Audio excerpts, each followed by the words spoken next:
And good evening, ladies and gentlemen. Welcome to tonight's RTC TV4 coverage, where your Caston Lady Comets are taking on the Lady Trojans from Triton in tonight's matchup. Welcome. I am Blair Zimmerman. I'm being joined here at the broadcast table tonight by Caston's own Allie Weezy. Allie, of course, a senior, plays for the Varsity Lady Comets. However, she's out on an ankle injury right now, so we're glad to have you up here at the table. How are you doing tonight, Allie? I'm doing pretty good, thank you. And we have Taylor Duncan over on the cameras. Always does good camera work, keeps an eye on it, makes sure that we've got the lower third where the lower third's supposed to be, and we can see the action. Would have been joined by Gavin Hickle tonight. Unfortunately, the real world beckoned to him, and he's working at Subway. So if you're at Logan Sport, you could stop in and put a face with the voice that you hear on a regular basis. So anyway, tonight's matchup, well, we just watched the Varsity Comets take on the Varsity JV. Junior Varsity. Thank you. The JV game just finished up. Hard loss for the JV Lady Comets. And John Harrell's talking that we might see the same kind of outcome here in the varsity contest, and I personally hope that we can prove that prediction wrong. Me too. We've been preparing a lot in practice for this game, so we're working on a lot of new plays, and we're going to come out fighting. Awesome. Awesome. I noticed the team dynamic has seemed a little different this year, and it's been good to watch. So. Well, speaking of the team, why don't we step away here and let the ladies introduce themselves. We'll be right back here, Allie and I, after we meet the team. Allie Weezy, number 24, senior, post. Emily Holt, number 11, junior guard. Sophie Jellison, 21, junior forward. Jasmine Rudisel, number 4, junior, guard. Lane Oliver, 15, sophomore forward. Jordan Klinger, number 35, sophomore post. Olivia Boldry, number 13, sophomore and a forward. I'm Brianna Keeventhal, number 12 and sophomore guard. My name is Aubrey Degg. I am number 3 and I'm a junior guard. You're watching RTC TV4. And that's the ladies of the Varsity Comets, including, of course, Allie Weezy, who's, again, on the other headset up here tonight. Yeah, waving doesn't work, Allie. We don't have a camera on us. Okay, well, but if it makes you feel any better, Gavin yawned this morning on air, and he said, "Don't look, ladies and gentlemen, it's contagious." So, it's nice one, Gavin. Smooth. It was pretty fantastic. All right, ladies and gentlemen, since we are playing a canned national anthem, we'll be going muted here just for a few minutes, and we will be back shortly. Stay tuned. You're watching Lady Comets basketball on RTC TV4.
Well, ladies and gentlemen, we will get some starting lineups, and then we will have the opening tip. Once again, and welcome to Caston High School for tonight's varsity basketball contest.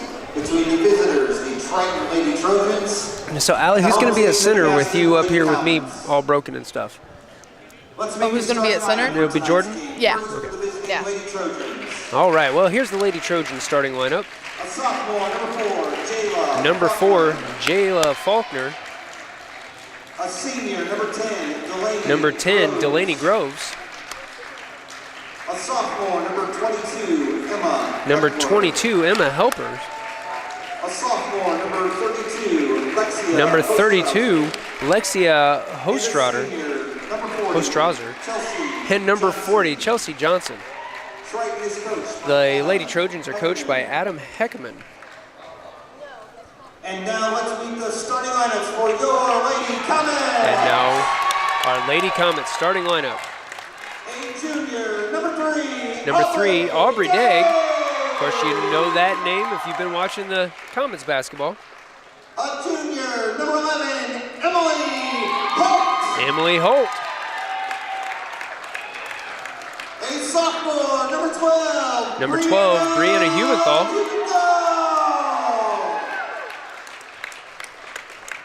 A junior, number 21. Number 21, Sophie Jellison. And a sophomore, And number 35, in at center, Jordan Klingler. Let's go, Jay. The Lady Comets are coached by Don. And we have Coach Don Helmick down here on the Lady Comets bench. And I talked with him before during warm-ups, and he said he will be joining us up here at the table after the game to do a post-game rundown. Nice. He did say, he's like, well, unless we get beat by 30. I was like, well, you know, as long as you don't cuss about it on air, we're still okay. Nah, we won't be getting beat by 30 tonight. I'm not seeing it. Like I said, the team dynamic this year has been great. There's a fire in the belly of the team that kind of seemed lacking a little bit last year. Some smart ball being played. It's been really great to watch. Triton getting the opening tip. And number 4, Faulkner, bringing it across the midcourt line up to the volleyball line. Sending it over to 32, Hostrauser. Back over to 4, Faulkner. And there's a three-pointer. And it's hit. By Delaney Groves. Oh, our stat sheets are a little bit different for the ladies than for the guys. This is going to really mess me up. I got you. All right. Degson into Holt. Over to Hubenthal in the corner. Back to Hubenthal. It's up. And number 40, out to Johnson got a hand on that. And makes it. Bob got number 3, Aubrey Day, got the 2-pointer. We can call her Bob. Everybody at home just going to be confused. Wait, who's Bob? All right, we got down to the low post. Number 40, she puts it in for 2.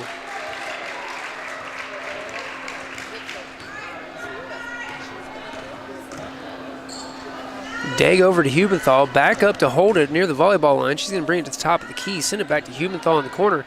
Sends it down to the low post to Klingler. It's kind of a rough pass there, got tied up and jump ball. Definitely have to watch for pass cleanliness. That can make and break a team. We see it game in and game out. Up to the high post to Jellison. Off the mark. Foul called on Jordan Klinger, number 35, over the back. Yeah, you're not allowed to do that. I'm not? Go over the back. Oh. No, you're not allowed to do that. As long as we're FCC safe, we're great. You can do that. You can't go over the back. Ball down to the Trojans' court, up at the volleyball line in the hands of Jayla Faulkner. She faked Hubenthal out, sends it down to the, wow. And it's hit. Number 10 hit a 3. Number 10 now, 2 for 2 from behind the three-point line. Triton out to an early 6-point advantage here with not even 2 minutes gone in the first quarter. Back up to Aubrey Degg at the volleyball line. She's going to send it over to Holt. Holt's going to send it back to Degg at the top of the key. She's going to send it down to Hubenthal. Hubenthal carries the ball and turn that over.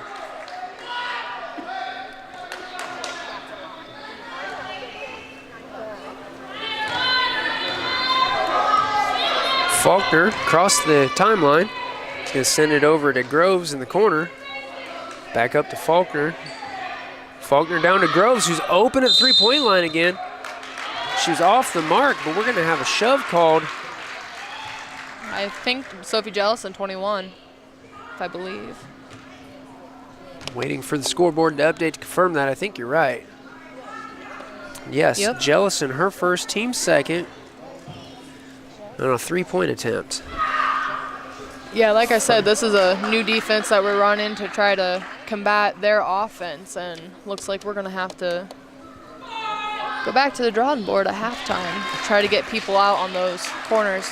Yeah, obviously we've seen early on our defense cannot leave Delaney Grove open out there on that three-point arc. Emily Holt taking it over the timeline. She's going to send it down to Jellison at three-point line, who dishes it into the low post to Klingler. Klingler misses that grab, and it gets dished up to Aubrey Degg at the free throw line, who's going to put it in for two.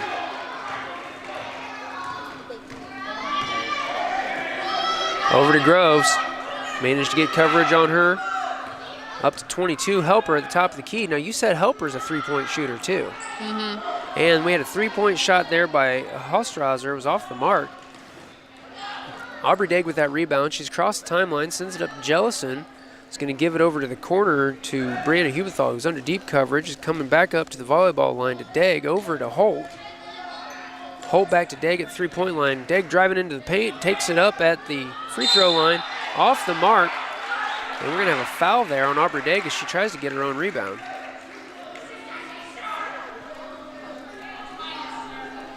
It's her first, team third.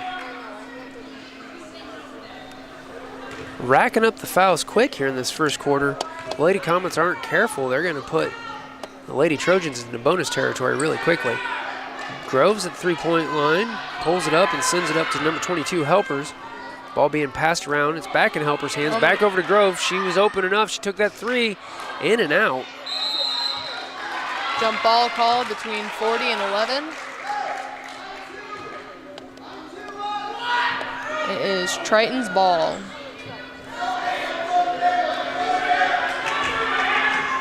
Ball in play to Helper. She takes that three-point look. It's off the mark, and Klingler with the rebound. Degg across the timeline with the ball. She sent it over to Jellison. Jellison was turned around. Fortunately, Faulkner tried to grab that pass and knocked it out of bounds. Definitely have to make sure that your recipient of your pass is paying attention before you send it their way. Definitely. Hubenthal back over to Holt. Holt's going to drive towards the paint, send it down to the low post to Jellison. Jellison tries to take the shot and gets swatted away.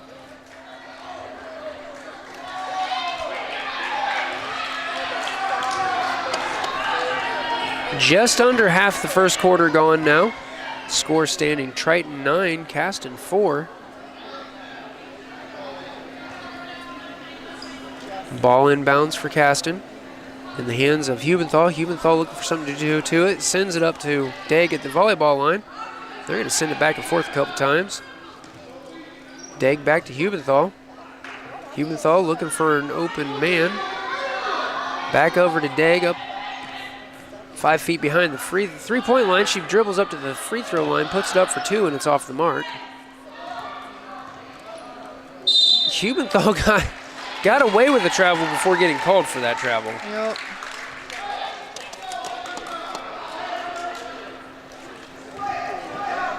Honestly, one of the defenders got her hand on it while Brianna was still trying to dribble. She was moving forward and the ball wasn't moving anymore. Faulkner now sending it over to Groves. Groves having another three-point look, and it's in.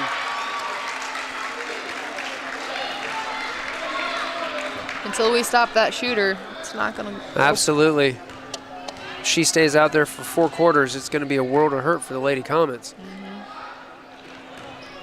Holt sending it to Hubenthal. Hubenthal doesn't have any looks. She's going to send it down to Degg. Degg was out of bounds when she got her hand on that pass.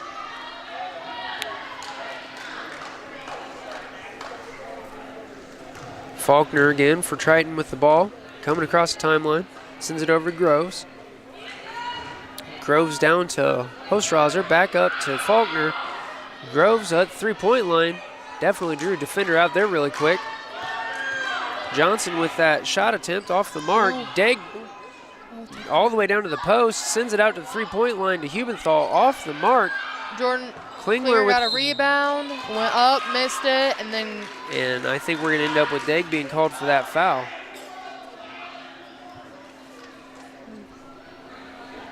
It's Aubrey's second, team fourth.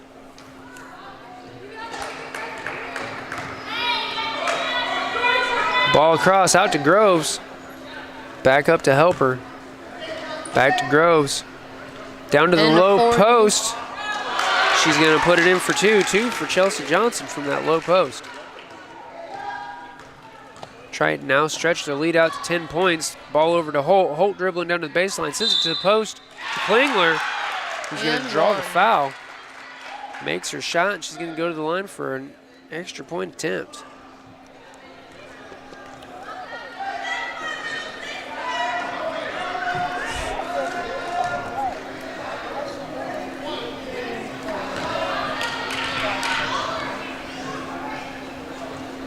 Shots up, in and out, doesn't get the lucky bounce. And we have a defensive rebound on that. Faulkner across the timeline, over volleyball line, sends it to Groves. Groves isn't open, sends it back to Faulkner. Open Groves on the three-point line. Off the mark, and Hubenthal with that rebound.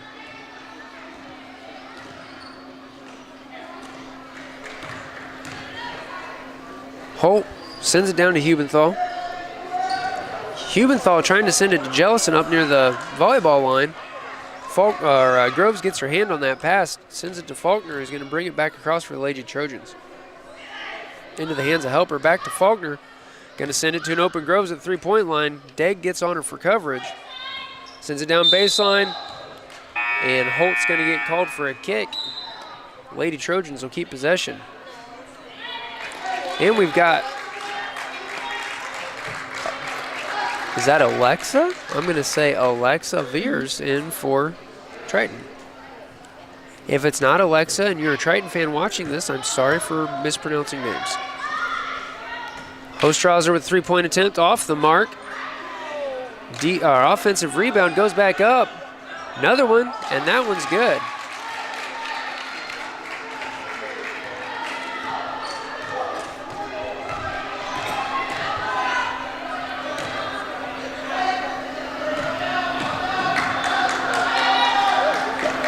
Attempted pass to the baseline, off the mark. It's going to go out of bounds.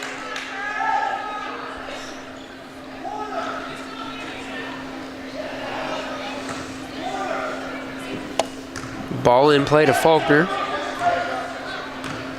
One thing I have to say is that the Lady Trojans aren't slowing this game down at all. No, they are not. Sometimes you get a lead like this and you see them start really slowing it down, playing some stall ball. We're not seeing that tonight.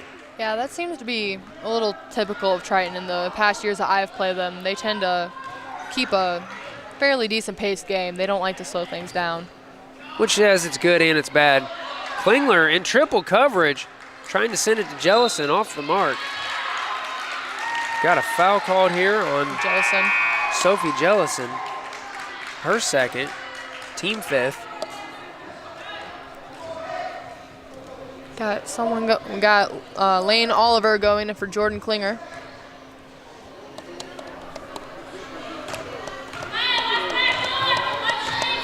Faulkner now across the timeline, sends it over to Groves.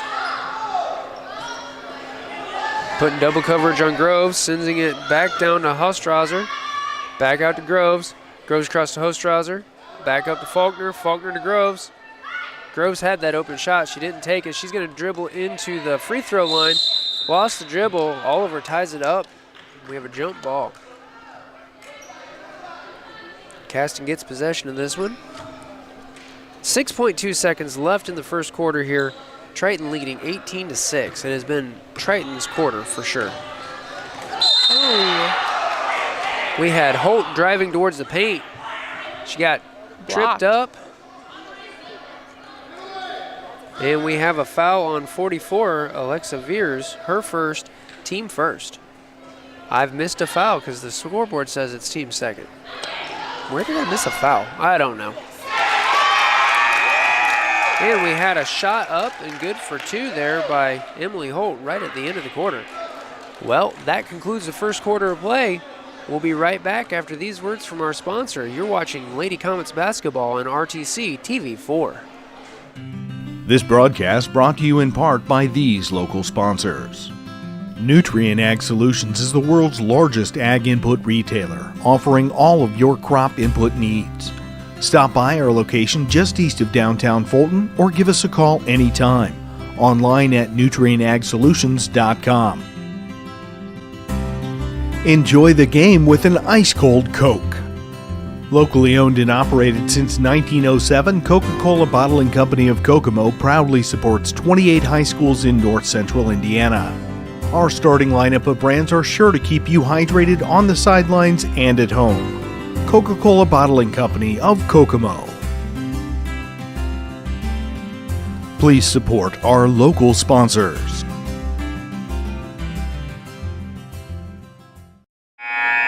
And we're back, ladies and gentlemen, as the ladies take to the hardwood. We're coming into the second quarter of play. The first quarter was basically all Triton's ball game. They've got a 10-point lead right now.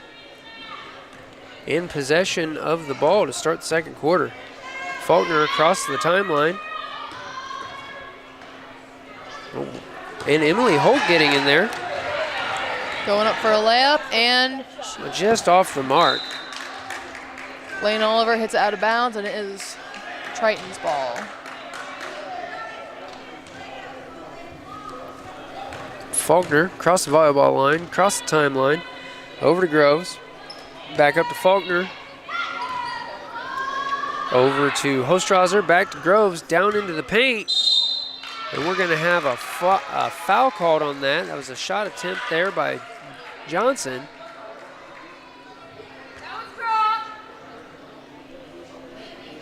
Foul was on number 15, Lane Oliver. That's her first, team 6th.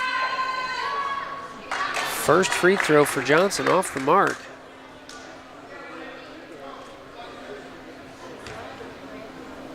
Second shot's up, and that one's nothing but net. And every foul for the rest of the quarter is going to send Triton to the line for bonus shots. Dagg over to Holt at the volleyball line. Holt down to the paint. Didn't quite make that pass. Now she's stuck on the baseline. Gets it back up to Sophie. That was a nice pass up to the top of the key. Three-point attempt by Hubenthal is off the mark. Holt with that rebound sends it up to Dagg. Dagg back to Hubenthal. Hubenthal is going to drive towards the baseline. Short jumper off the mark to Holt. Holt, I don't know, count that as a shot or not. She definitely got stuffed, though. It definitely was a shot. And she got her own rebound and kicked it back out. We've gotten the last 3 rebounds off of this series. Yep. Points are a little bit better, but rebounds are better than not having it at all. Ball over to Holt near the three-point line. She's going to dribble to the high post. Klingler, wait, that wasn't Klingler. That was Oliver with that shot attempt. Got blocked, but I think that they're going to call a foul on the blocker there. That'd be on 30? 32. It's on Lexia Hostrauser, her first, team 3rd.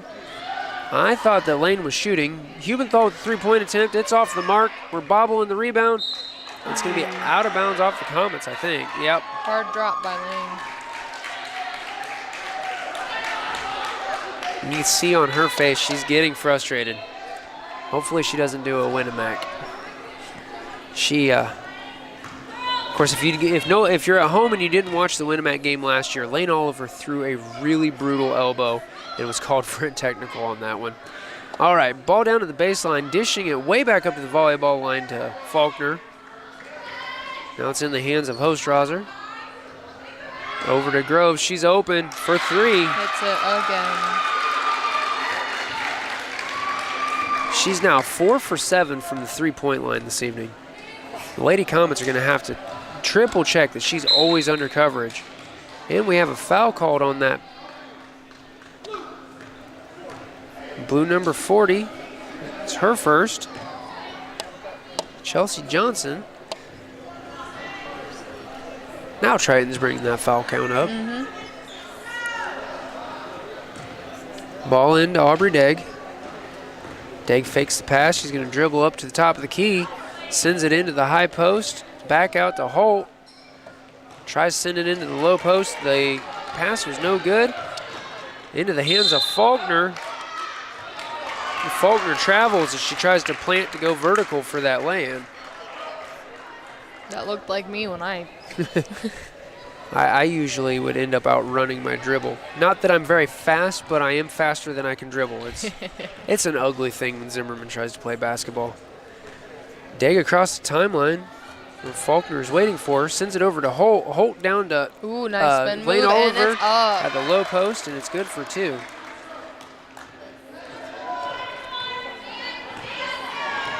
Faulkner across the timeline.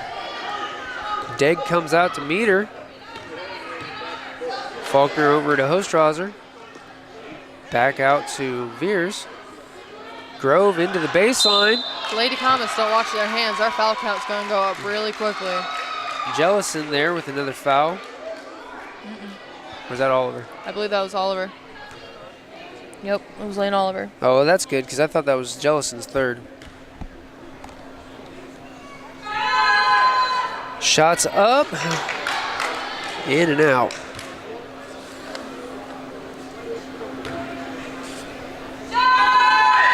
Second shot in. Same thing that Johnson did the last time she was in the line. She's 2 for 4 tonight. Holt bringing it across the timeline, sending it over to Degg. Back to Holt near the top of the key. Over to Degg. Degg's going to drive towards baseline, dish it down to Oliver at the low post. Oliver drawing the foul. She'll go to the line for 2 shots. Foul on 40. That foul was on Johnson. That's her 2nd. Team's 5th. First shot up and good. Caston's been working a lot on their free throws, and it looks like it's paying off. It might interest you to know that we are within 2 fouls. Oh, no, scratch that. I was getting ready to say something wrong, which happens a lot. Second shot off the backboard. Rebound.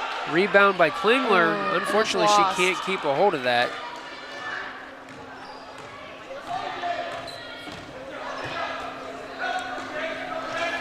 Groves has the ball, sends it up to the top of the key to Veers.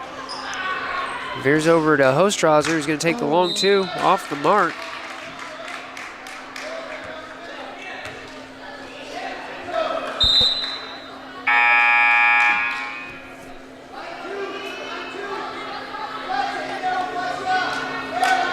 I think that we are within 4 free throws of already matching the total number of free throws given up last night for the guys' game. That's kind of where I was getting at, but I looked at the wrong thing. I was going to compare foul count to free throws, and that's not the same. A little different. All right, Groves in for the 2-pointer. She's off the side of the rim. Ooh. Faulkner going to drive in. Got And a gets double called with dribble. a double dribble before she can go up. Turnover's pretty even so far with half of the second quarter gone. Well, even for this quarter. Caston definitely led turnovers in the first quarter. Ball in Holt's hands. She's going to send it up to Jasmine Rudisell. Oh, when's she coming? I was just getting ready to say who came in at some point. Holt now. She's going to get called for a travel. Tried to do a jump pass. Yeah. Allie's up here mouthing that was not a travel. I did kind of question it too. She was off the ground when the ball was out of her hands when she came back down. I would tend to agree with that, but neither one of us is wearing stripes tonight, so all right. Ball in the hands of Groves. Groves up to number I was going to say 34. That is a 34. We're just missing everyone tonight. Well, 34 is not even on the roster, so, That's okay. interesting. All right. Down to Veers at the low post. She puts it up for 2, and it's off the mark. I believe 34 was on junior varsity. Well, no, there's not even a 34 on JV. And welcome to the world of a high school commentator, Allie. I'm just happy that everybody's wearing their own school's jerseys tonight. Veers with the 2-pointer from the free throw line. Off the mark. Ball down in the Comets court. We've got a foul. I believe that was on 34. I could be wrong. I believe that was on number 4, Jayla Faulkner. Yep. Was her first. Team 6th. Next Triton foul. Both teams will be sending fouled players to the line for bonus shots. Hubenthal Good play. looking for an inbound, sends it to Holt at the free throw line, and it's in for 2. Faulkner over to this number 34. Is that enough? I don't think she had her feet planted. Nope, That's going to be a foul on Lane Oliver. Her third. And we're sending number 34 to the line for 1-1. We have Sophie Jellison in for Lane Oliver. Yeah. Stacking up 3 fouls with still almost half of the second quarter to go that's bad news. Yeah. Shots up. It's good.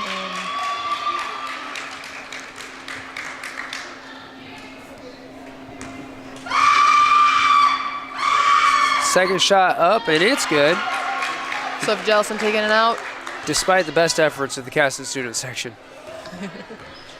Hubenthal across the timeline. Back over to Holt. Holt down to the low post to Jellison. Jellison tries to send it across to the other low post to Klingler. Klingler wasn't looking for it. There's 34 with a missed layup attempt. Got a rebound by Caston and a turnover. Timeout by Triton. Well, with Triton calling a timeout, we're going to step away for this word from our sponsors. You're watching Comets basketball on RTC TV4. At Co-Alliance, we understand the importance of community. After all, we've been farmer-owned since the 1920s. And now that we're a part of your community, we want to become your total agronomy solutions provider. Co-Alliance offers the latest in ag technology for your operation. From field scouting and fertilizers to premium seed and precision agriculture, we can help take your operation to the next level. Put the resources of your local cooperative to work. Contact Co-Alliance today.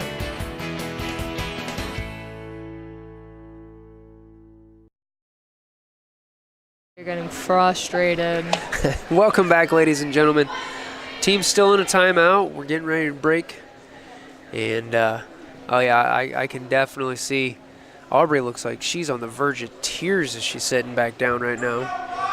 And, she was just talking to me last night on the call with for the guys game, about that frustration that you feel like you've let your team down, and then if you're not careful, you can let that frustration fuel more bad decisions, and let it just get you off your game, and then all of a sudden you went from a kind of bad game to all of a sudden it's a terrible game. Turnover there by Triton, just a bad pass attempt. And I think that comment just shows how the team has grown just from last year. Last year we would have just let it get to us, and it just would have been a terrible game for the first quarter. That was something that I mentioned last year on the commentary a couple times, is that you can see when a team has dropped their head. And that's something that some of you ladies would do last year. Sometimes even physically, you just see that slumped shoulders and that literally dropped head. But it's just obvious to everybody watching when even just mentally, if you have dropped your head, you've given up the fight. And, we're sitting in a 12-point deficit right now. But the ball game's not over. Klingler with another free throw. Or with her first made free throw. That foul was on number 34. It was her first. And second free throw is good. I wish I had a name to go with number 34. Unfortunately, we don't. What was it? And we've got a travel 34. there. Well, very quickly after that timeout, Triton has started matching. They're within one turnover of matching Caston. Caston was definitely leading second quarter in turnovers. Nice pass down to Holt in the corner. Dish it down to Klingler. Klingler was in double coverage. She's going to put it up for two and miss that, but draw the foul. Foul was again on number 44. Jordan going to the line. And Klingler at the line for 2 more. 44, that's her second. It was right on that.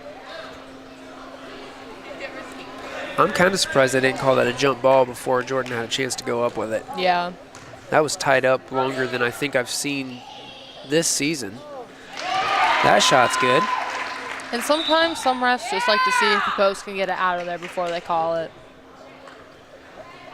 There's going to be I feel like there's enough frustration starting to build in this ball game, though, that they're going to have to call those quickly before they get violent. Are. Number 20 is in for 44. Second shot up. That was just off the back of the rim, and Holt with that rebound. Up to Hubenthal at the volleyball line. She goes dribbling into the paint. She about loses it and sends it to Jellison, who's going to put it in for 2. Sophie's first make for the night, ending a couple shot dry spell. Number 34 has it for Triton and send it down to Faulkner on the 3-point line.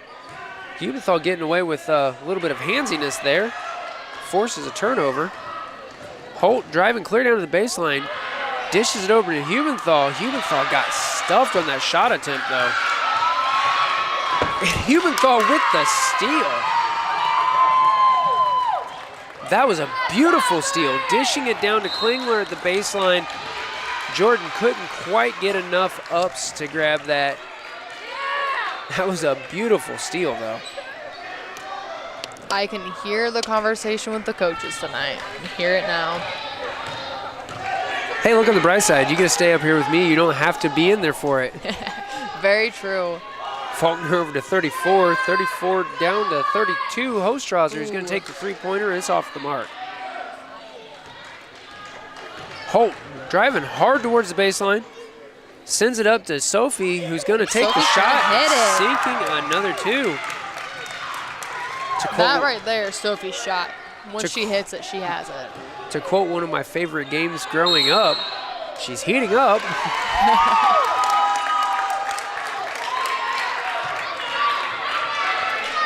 We're going to have a turnover here. Caston taking a jump. It's 20-25 right now. Whatever was said in that timeout needed to be said, obviously. Yes, in the hands of Holt, down to Hubenthal. Hubenthal, double coverage. She's going to float it over to Holt. Holt drives in, sends it down to the low post. And it goes in. That's beautiful. Emily Holt has, I almost want to say, a connection with any post player that's down there. She can just drive it, and then she always looks over, and then that post can just get that wide open look. That was a nice play. Holt then getting in the way of a pass, swatting it out of bounds. She's going to slow down that momentum. Groves now, she's at the 3-point line. She is dangerous there. Back over to Faulkner, to Groves. And we've got an offensive foul here on number 32.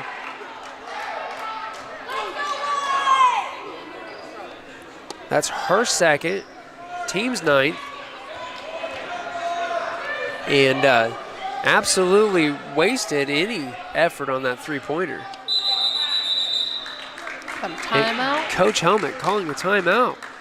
Well, we're a step away from this word from our sponsors. You're watching Lady Comets basketball on RTC TV4. This broadcast is brought to you in part by these local sponsors. Evans Agency in Rochester, offering farm liability, farm personal property, and farm outbuilding policies, all customized to fit your insurance needs. Let Judy help you protect all of your possessions. Online at evansagencyrochester.com.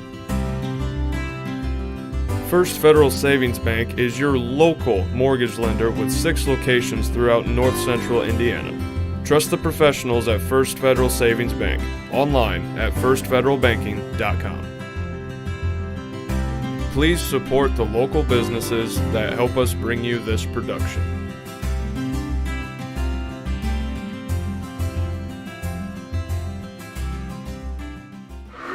Welcome back, ladies and gentlemen. Sophie Jellison just getting ready to send the ball back into play. It's up to Hubenthal. Hubenthal lobbing it from half court. She actually had too much heat on that. Wow. That was right off the rim. Wow. All right. Well, We are in halftime. We're going to step away for a couple more words from our sponsors, and we're going to try to get some stats together. We'll talk some stats during halftime after these messages. Stay tuned. I don't think of this as a high school weight room. It's more like a high school classroom. I'm learning how to manage my time here. I'm learning that it's important to have goals and that it takes persistence and commitment to reach them. And I'm learning that the best way to lead is by example. Indiana High School Sports. They're more than just a game. Come and see me play.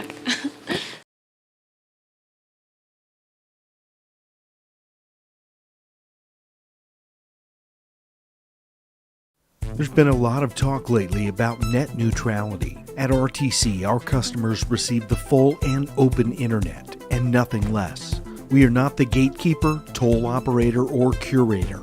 A free and open internet has been the single biggest driver of innovation over the last generation, and we want that engine of innovation to live on in our customers. If you ever have a question about your internet service, give RTC a call.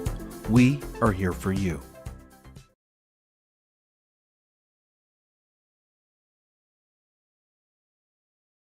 At Co-Alliance Propane, we treat our customers like neighbors because, well, that's what we are. When you trust Co-Alliance Propane as your seriously local propane provider, you're trusting a team of professionals who live, work, and watch the game from right across the county, not the country. A team that's close by and seriously dedicated to your safety and providing the best service possible. Find out more about Co-Alliance Propane's seriously local service and how you can get 50 gallons of propane free at coalliancepropane.com.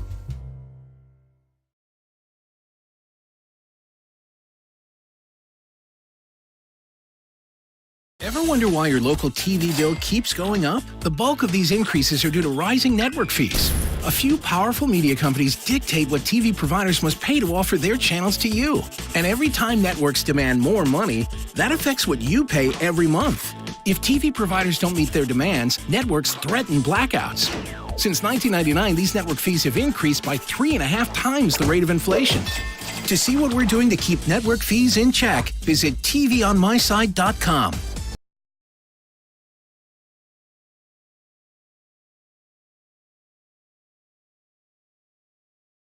This broadcast is brought to you in part by these local sponsors. The lawyers and staff at Peterson, Wagoner and Perkins LLP are here to provide the highest quality legal and professional service to their clients presently and for the future. See a full list of services online at peterson-wagoner.com. Woodlawn Hospital, offering state-of-the-art care for Fulton County for over 100 years. Woodlawn Hospital is the area's healthcare leader. Comprehensive care from head to toe. Online at woodlawnhospital.com. Please support the local businesses that help us bring you this production.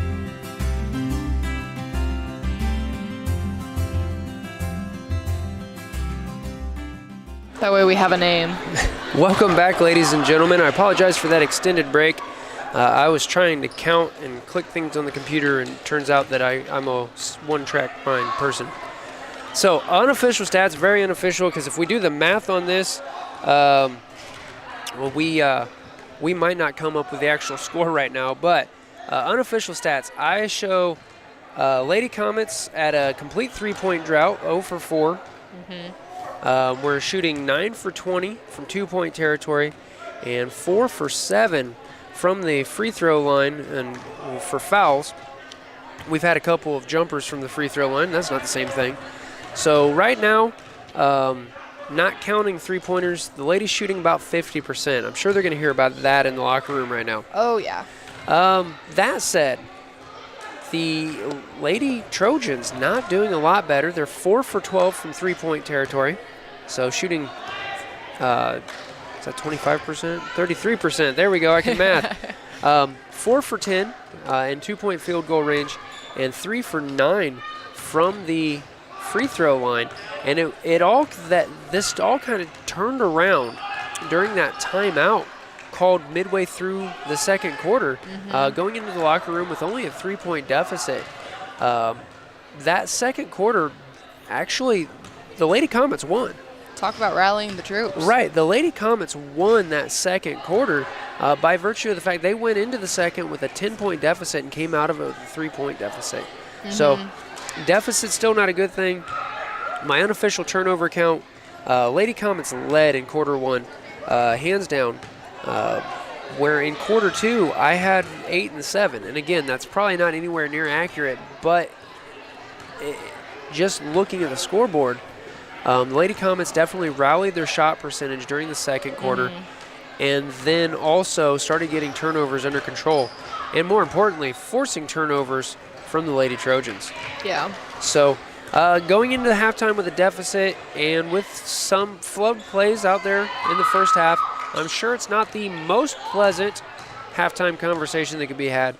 But by the same token, I'm sure with that second quarter rally, it's not as bad as it would have been if we went into halftime after the first. Definitely. I can hear the, look, we're still in this. You guys need to keep playing hard. I can hear that right now.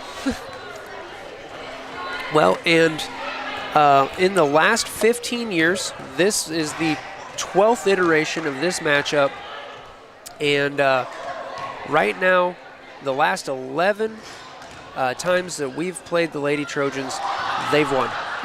So tonight, 3-point deficit at halftime. If we can have a second half rally, we can break that trend tonight. So that's what we'd like to see. Well, just over 3 minutes left in the halftime. We're going to keep the camera rolling, but we're going to mute the audio. We're going to have a little break. You should go get some refreshments. Come back here in just about 3 minutes for second half Lady Comets basketball action. Stay tuned. You're watching RTC TV4.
Welcome back, ladies and gentlemen. The ladies are out from the locker room, as you can see, and we are ready for second half action.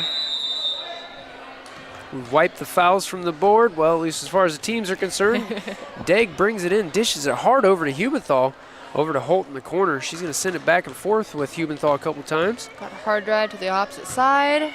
Ooh, Jellison down to the baseline. Klingler under double coverage, tries to put it up, gets swatted away. Degg tries to go up, and it's swatted away too. Called on 40? Yep. I believe it's called on 40 on Triton. That will be her third. And by her face, she doesn't think that she did it. I definitely know that feeling. When somebody goes up in triple coverage, they're probably going to come down with a foul. Shot goes in and out for Aubrey Degg.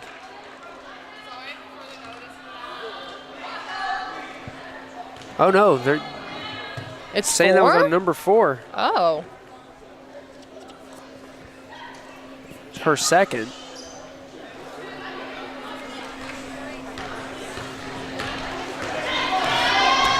Crossing over the timeline to the corner to 10, and it's up and it's out. Rebound by Triton, and it barely goes in. 2 more for Triton. Did you see who that was? Put that back up. I did not. I think it was number 40. We're going to count it for her. We'll at least get a countdown on the stat sheet. In and out on that 3-point attempt for Holt. At least I think it was a 3. It might have been a long 2. I think she was behind the line. Faulkner across the timeline, sends it over to Helper. Over to Grove. Back to Helper. It's up for a... Was that a long? I think that was a long 2 there for number 2. 32. Holstrasser. Degg at the volleyball line, sending it up to Holt. Holt tries to send it down to the low post. Gets knocked out of bounds by Triton's number 32.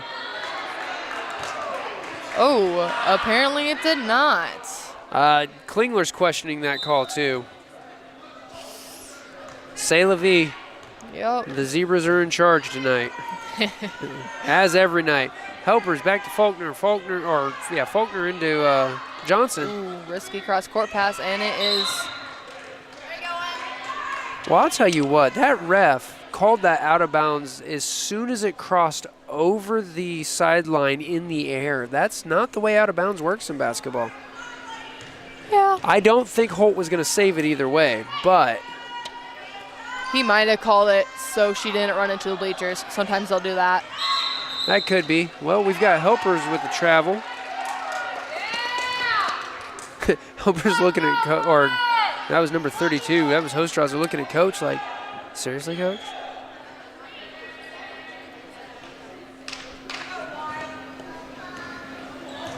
Aubrey Degg taking it up past the timeline. Pass it to Sophie Jellison. Down to Holt in the corner. Ooh, she loses it. We're going to call that a pass to Jellison. It wasn't, but we'll call it that. Benefit of the doubt. Three-pointer. Long 2? Whatever it was contested and off the mark. Degg manages to get that rebound. Ooh, rebound and up. Oh. Wow, that was just an unfortunate series down there underneath the basket. Several shot attempts. Just wasn't falling. Yeah, there was a little bit of hack being played. And playing a little bit of monkey in the middle there with Aubrey Degg. Sends it back over to Faulkner. Poor Bob. Faulkner into Johnson. Johnson off the mark with that 2-pointer. Aubrey coming up with the rebound, past the timeline. Passing it to Jellison at 3-point. You know, it's easy to watch that ball go back and forth and snicker about Aubrey's aggression there, but Klingler getting that post shot, and we've got a timeout called. Well, with that, we're going to step away for these words on RTC TV4. Want to know what I like best about playing basketball for my high school? I like it because it's a place where my friends get to see me play. I like it because I'm playing for someone besides myself. I'm playing for everybody in my school and every person in my community. Indiana high school sports.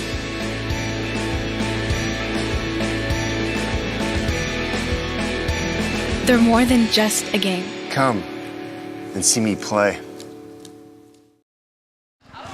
Welcome back, ladies and gentlemen. That timeout's over. What I was saying right before the timeout was called is that, you know, it's easy to kind of snicker about Aubrey running back and forth after that basketball, but she is going hard out there. Yes, she is. She always they're passing does. that back and forth with that speed because she'll run that basketball down. Yes, she will.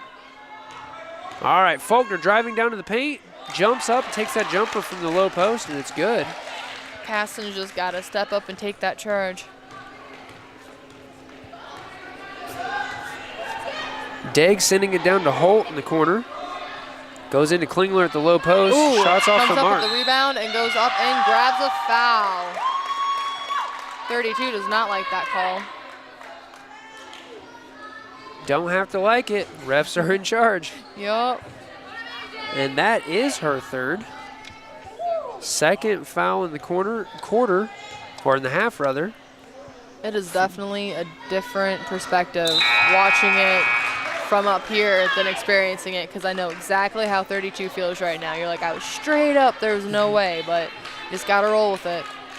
Absolutely. And the other thing is that from this angle, a lot of times we see, it's like last night there was a call down on the baseline that, I'm drawing a blank. Who'd the guys play last night? Carroll. Carroll coach just absolutely screaming about it. Number 22 with the three, it's off the mark. Their coach was absolutely screaming about it, and there were nothing but bodies in between him and the call. And there was a ref right down there by the post, like the padded post on the wall. Jellison for two, it's good. Makes it. I'm like, how are you going to argue with the ref that was right there? There. Caston now bringing this to a one-point ball game with over half of the quarter left. Got Degg getting in another. there, forcing a turnover. Emily's going down for an She's going to put it up for two, and and it's it's in.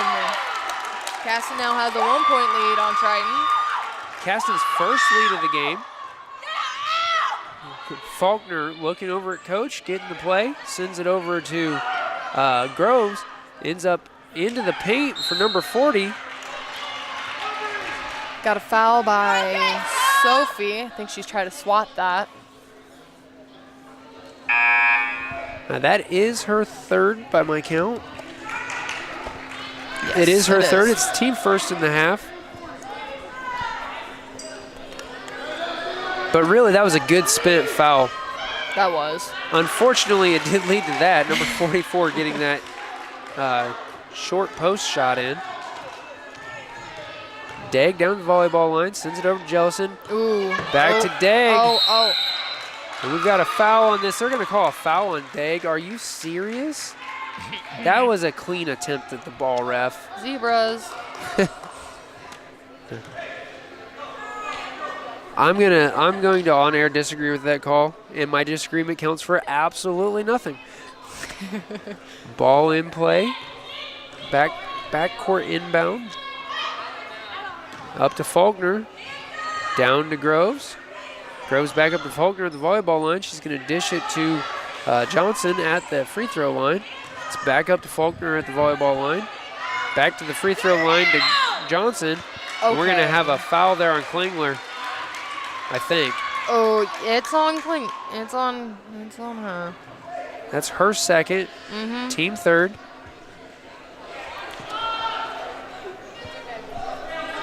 Well, it was a super clean quarter. Past tense being the deal. Nice clean block there by Klingler. Ooh, I thought she was going to take that. If Aubrey could have planted her feet, that would have been a nice charge. Long two there by number 34. It's off the mark. Okay.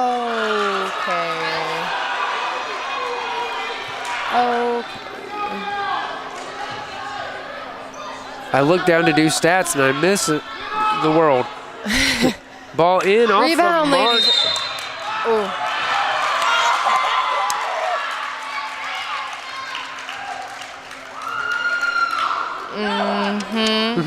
I'm not saying anything. Foul called on Jellison. That's her fourth. Wow. So I say, Coach is going to need to pull her out just so that she doesn't get fouled out.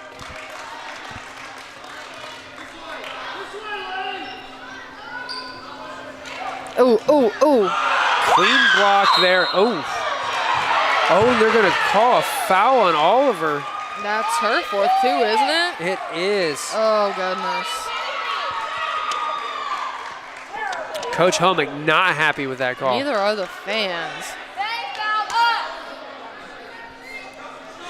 Nor JV.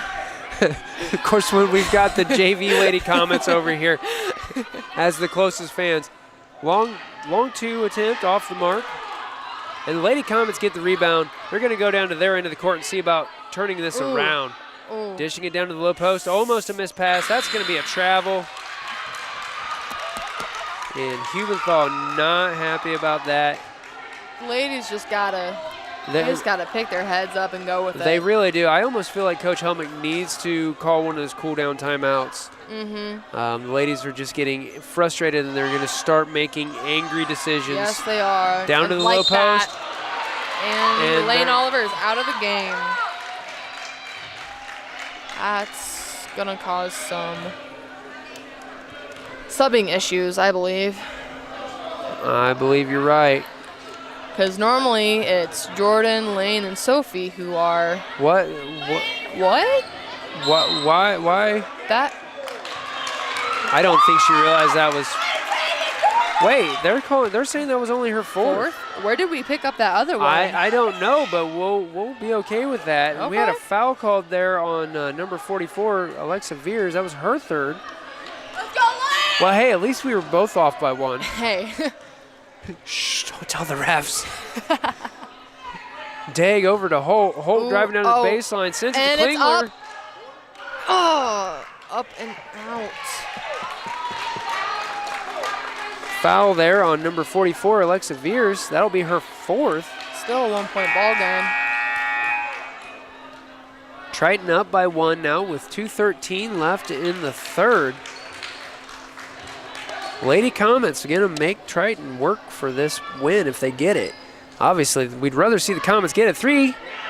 Oh, Too okay. long. Oh, grab that. And out of bounds off of the Lady Trojans.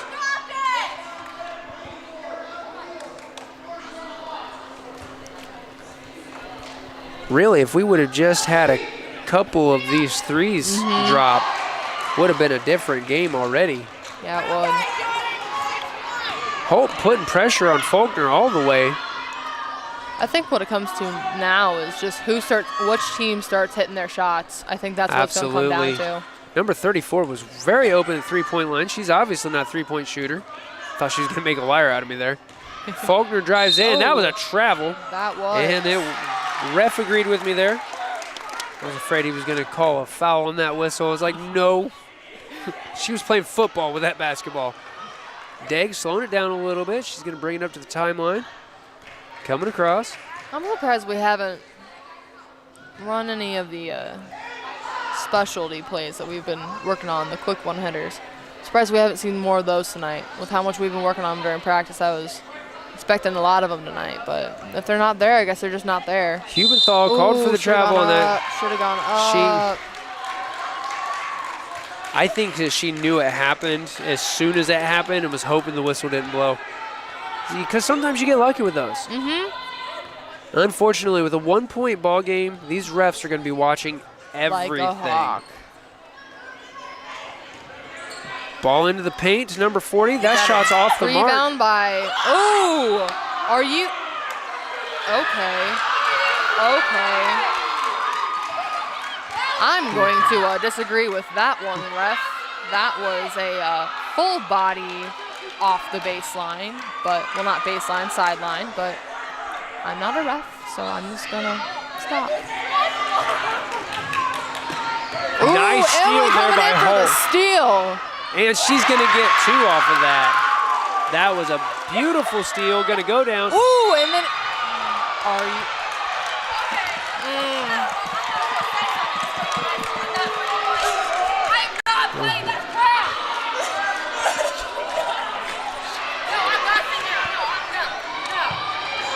Right. Home crowd not happy about that foul just called on Aubrey Dag. And the JV squad over here even less happy about it.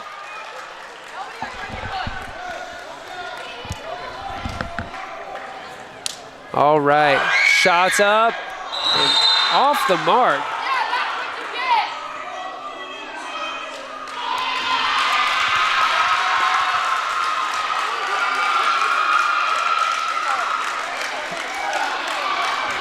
Lane Oliver fouling out there. I'm kind of surprised that they're not giving an open shot there. That was a little bit flagrant. I just missed a lot of that. So we have Olivia Bouldry in. Olivia came down hard on that knee during the JV game. She was she had tears in her eyes there for a couple passes up and down the court. Faulkner now on the line for 1-and-1. Shots in.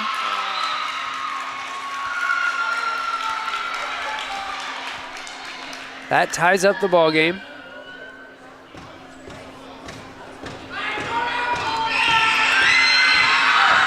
Second shot up, and it's in. 52 seconds left in the quarter. Hubenthal sending it back to Holt. Holt. A little taller. Yeah. Another good ball handler. Mm-hmm. Actually, Deg's got a break right now. She's sitting on 4 fouls as well. Over to Rudisol. Oh, grab that. And loose ball. And we've got a foul here as Hubenthal was trying to grab it. That was a foul on number 34, her second. Triton bench doesn't seem like that one. Well, turnabout's fair play. Wait, they called that on number 4. Interesting. Her Okay. third. I know that was on 34, but whatever. Oh, Bree, go up. Go up, Bree.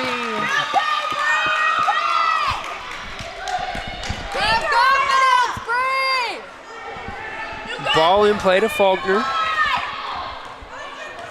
Now, if Triton's smart, they're going to slow it down. They're not going to slow it down, though. Over to Groves. Groves down to Helper. Or Buells. That's Buells that's in. That was... Okay. Grove open for that three. Off the mark. That's one of her few. Rebounded by... We got... Oh. I could just hear the skin scraping from there. That did not feel good. That wasn't a shove? Apparently not. Apparently not. Oh, I can well, Triton timeout. We're going to let everybody cool off just a little bit while we step away for this word from our sponsors on RTC TV4. RTC cable subscribers. Now you can watch your favorite cable networks wherever you are on your phone, tablet, or computer. Just log on to www.watchtveverywhere.com. Enter your RTC account information and sign up to watch TV everywhere. Live sports, videos on demand, and more, all for free with your RTC cable subscription. Watch TV everywhere. Another great service from RTC. Welcome back, ladies and gentlemen. If you are just joining us, well, the rest of the game will still be here. Go back and watch it from the beginning. Very.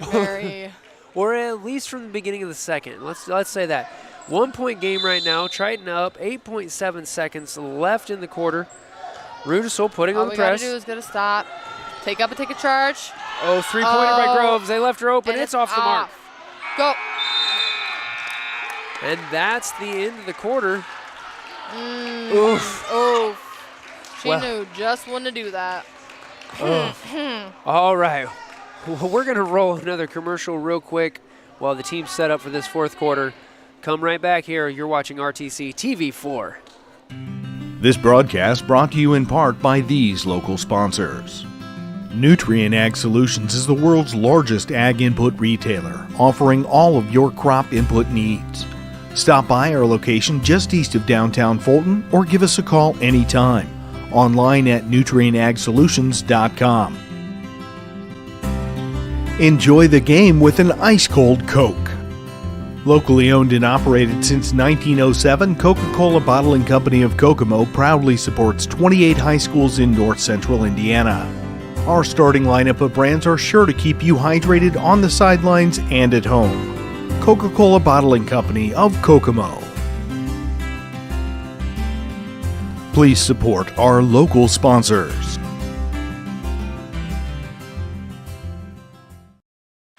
Welcome back, ladies and gentlemen. These ladies out there taking the court. There's a lot of fire and a lot of bellies right now. We've got a salty home crowd, and I think we've got salty visitors at this point. And we just got a lot of salt. Somebody go get some pretzels. We've got a lot of salt. Tell you what, though, being up here instead of being down there, it is a whole different world. Ball in play to Faulkner now as we have 8 minutes left in the game. Back to Faulkner. Sorry, I missed a pass there. Shot by Groves. It's very short. And foul on 34, I believe. I think it was a hold on Jordan Klinger. White ball. That's number 40. Yep. Which will be her third.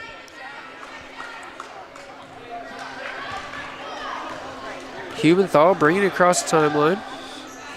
Dishes it over to Jellison. And who dumps it back in and up, and it's in by Jordan Klinger. Beautiful Klinger, another passes. 2 from that post, giving the Lady Comets a lead. Emily taking the gamble and losing it. A shot that goes over. Triton comes back up. Ooh. Oh, they're going to call that on Hubenthal. How many is that for her? I've only got that as her first. Me It is too. her first. That, no offense, Brianna, but that is surprising. You know, here's the thing, though. That was a matter of Faulkner doing a stop and go. And just... Ooh, I can feel that from over here. Shot in and out. Faulkner not getting that one. Lady Comets getting the rebound. Lady Comets wanting this win here tonight. You see it in the way they're playing. Over to Hubenthal. Huben for 3. And it... Off the rim. Bad Ooh, bounce on hands, that. hands. Faulkner across the timeline. Ooh. Nice block on that pass from Hubenthal. Couldn't quite take possession of it. Groves driving down to the baseline, off the mark. Off on blue. And it was White's ball. I think that hit 34 in the face. Wow, this JV squad over here, that exuberance you hear in the background, possibly rattling your speakers. That's our Lady Comets JV squad over here. They are fired up for this game. Hubenthal across the timeline, going to dish it down to Jellison. Jellison to hold at the top of the key. Back over to Jellison. Back up to Holt. I was going to take that. Faked even me out, and it's in. Good for 2. Lady Comets up by 3 now. Okay, I hate stall ball, but if the Lady Comets want to just like sit on it like an egg right now, I'm okay with it. Ooh, and it's up, and it's out, the mark. and it's up Back again. Up, and the lucky bounce.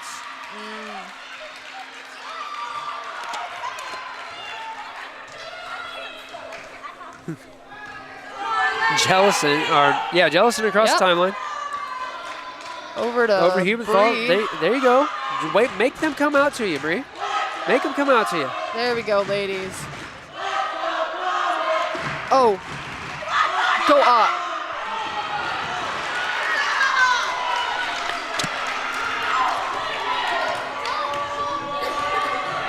Oh, sorry for the silence there, folks.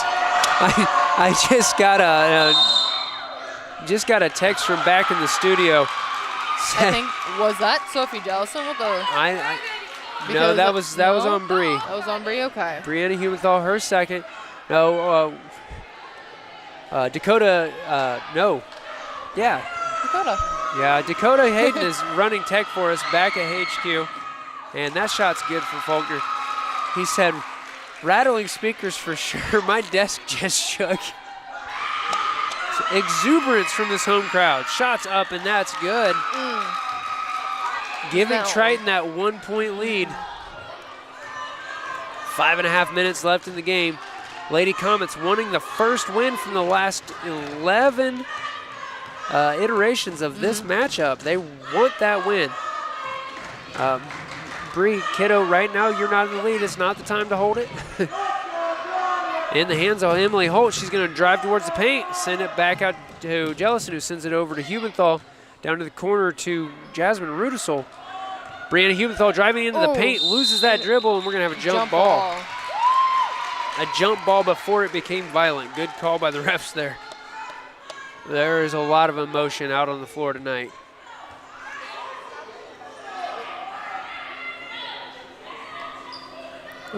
Long inbound to Holt, and it's in. Good. Emily Holt now grabbing the lead again for the Lady Comets. These JV Comets are cracking me up. Lady Trojans passing around, and we've got a turnover, I Got think. a jump ball.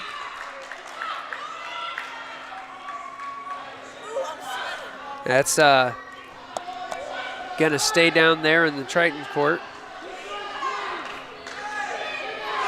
They're doing a 2-3. I think they're doing a 2-3. That's an odd looking 2-3. Ooh, don't swat. Oh. It was 32 with the shot attempt. Alexa Hostrauser. It was off the mark. Taken across the timeline by Emily Holt. Holt needs to hold that, but never mind. Oh, off the mark. It's okay.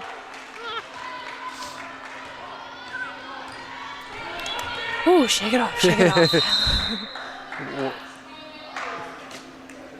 And we've had a timeout called. Great strategy there. We're going to step away for a word from our sponsors on RTC TV4. At Co-Alliance, we understand the importance of community. After all, we've been farmer-owned since the 1920s. And now that we're a part of your community, we want to become your total agronomy solutions provider. Co-Alliance offers the latest in ag technology for your operation. From field scouting and fertilizers to premium seed and precision agriculture, we can help take your operation to the next level. Put the resources of your local cooperative to work. Contact Co-Alliance today.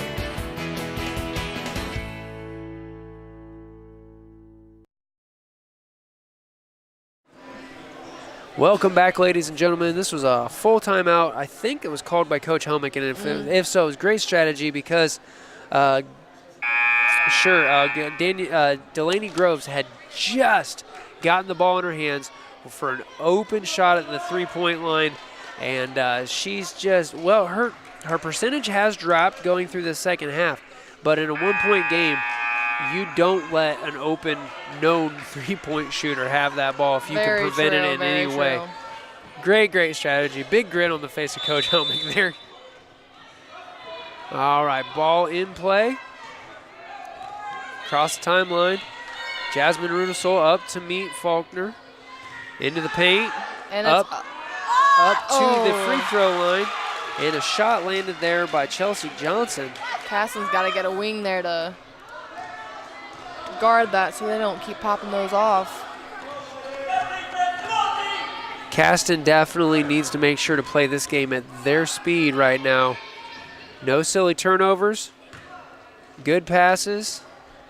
I think good shot looks. I think if Caston slows this game down. Ooh. Oh, I'm surprised they didn't call that. That was kind of an unnecessary shot there by Rudisol. Yeah, it was a well-intentioned swat at the ball, but right with the way that the refs have been watching, you don't swat at this point. And you don't do that.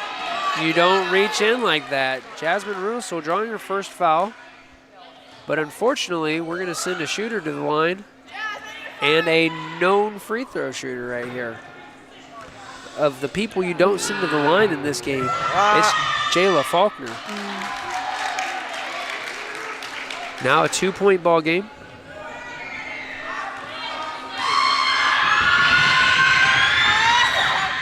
And it's out. Well done by the student section, distracting the shooter. Jump ball is going to put it in the hands of the Lady Comets. These JV Comets. We got some passion on the team this year, that is for sure. Hey, passion, though, makes for good ball. Yes, it does. It can also make for violent basketball. Over to Brianna You're not wrong, Huberthal. you're not wrong. Back up to Jasmine. She managed to get that loose ball back. Down to the post. That was a bad pass. Okay. 3 minutes left in a 2-point ball game. You've got to make clean passes. Triton's in double bonus, too. And it's a shot off at the three. That was rebounded by Hostrauser. Nice defensive rebound, and we're Foul called. We're gonna draw the foul there. Foul is on number 40, Chelsea Johnson. That's her fourth.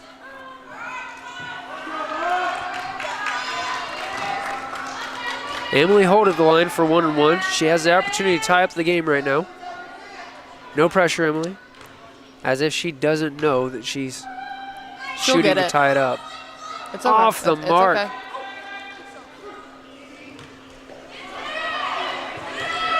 Nope.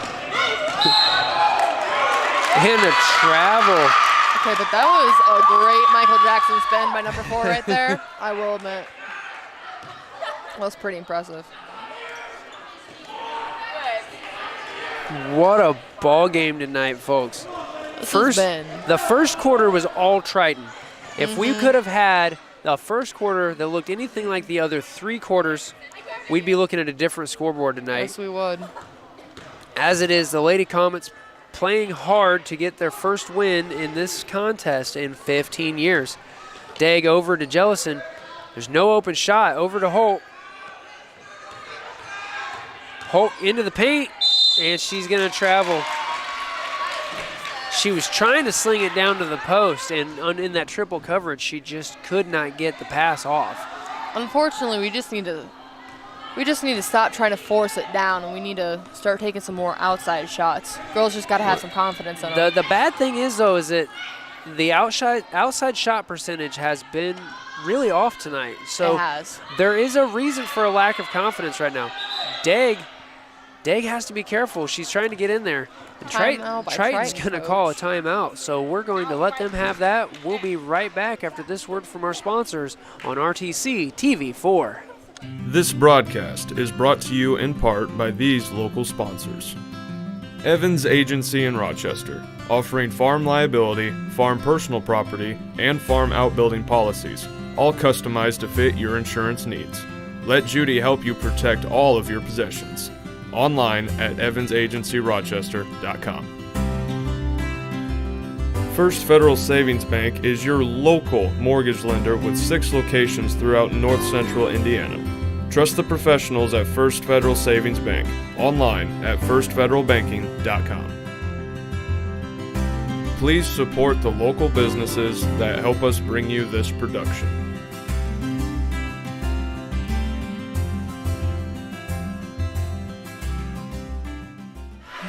Welcome back, ladies and gentlemen. The ball just going into the backcourt for Lady Trojans.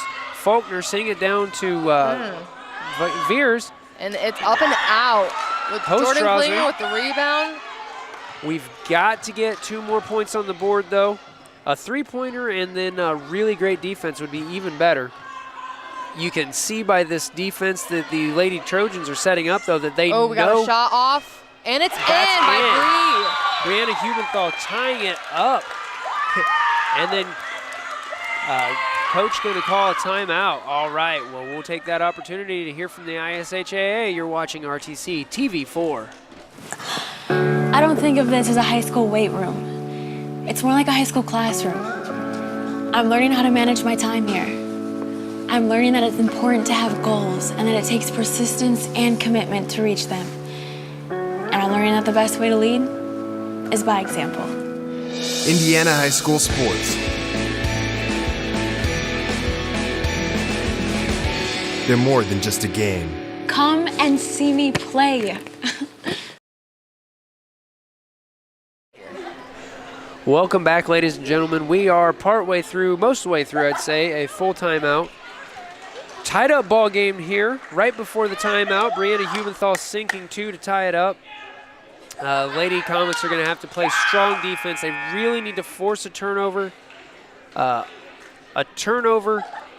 Another basket on the board, and just hold it.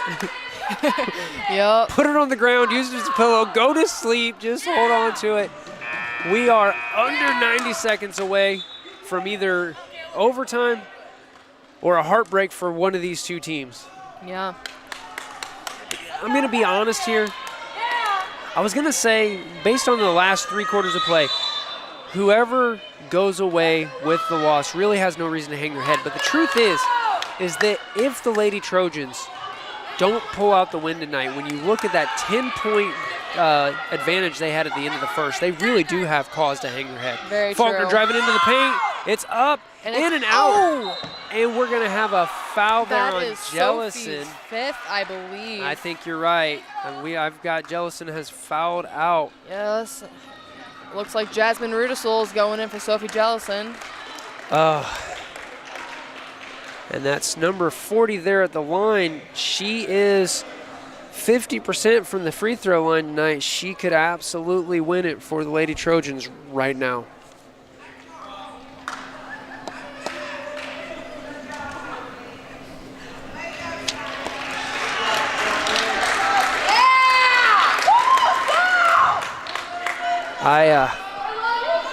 I just kind of need to hold my breath right now.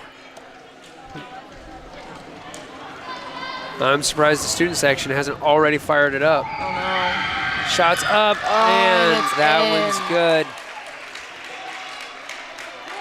I'll tell you what, though. Brianna Hubenthal, not last game, 'cause that was North Second White, shots but up. she had a really good last-minute three-pointer that, if it had been a little sooner, would have saved us that game. Let's hope that we can pull one of those off. Up to Degg, over to Hubenthal, and that's out off of Triton. Glad the refs agreed. For a second.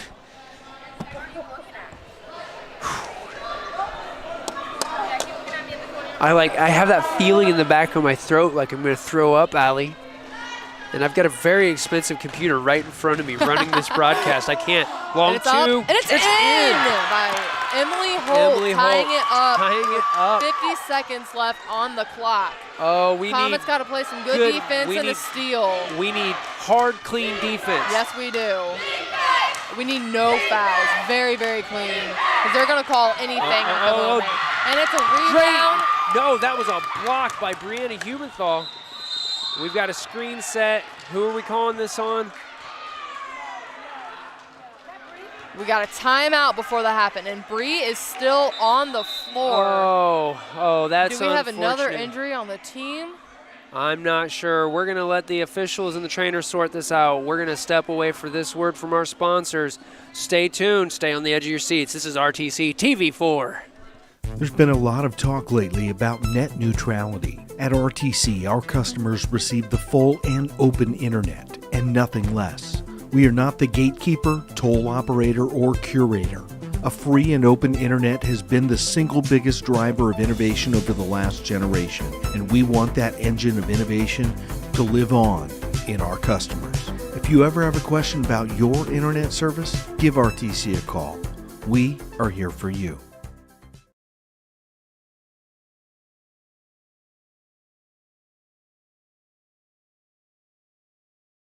At Co-Alliance Propane, we treat our customers like neighbors because, well, that's what we are. When you trust Co-Alliance Propane as your seriously local propane provider, you're trusting a team of professionals who live, work, and watch the game from right across the county, not the country. A team that's close by and seriously dedicated to your safety and providing the best service possible. Find out more about Co-Alliance Propane's seriously local service and how you can get 50 gallons of propane free at coalliancepropane.com.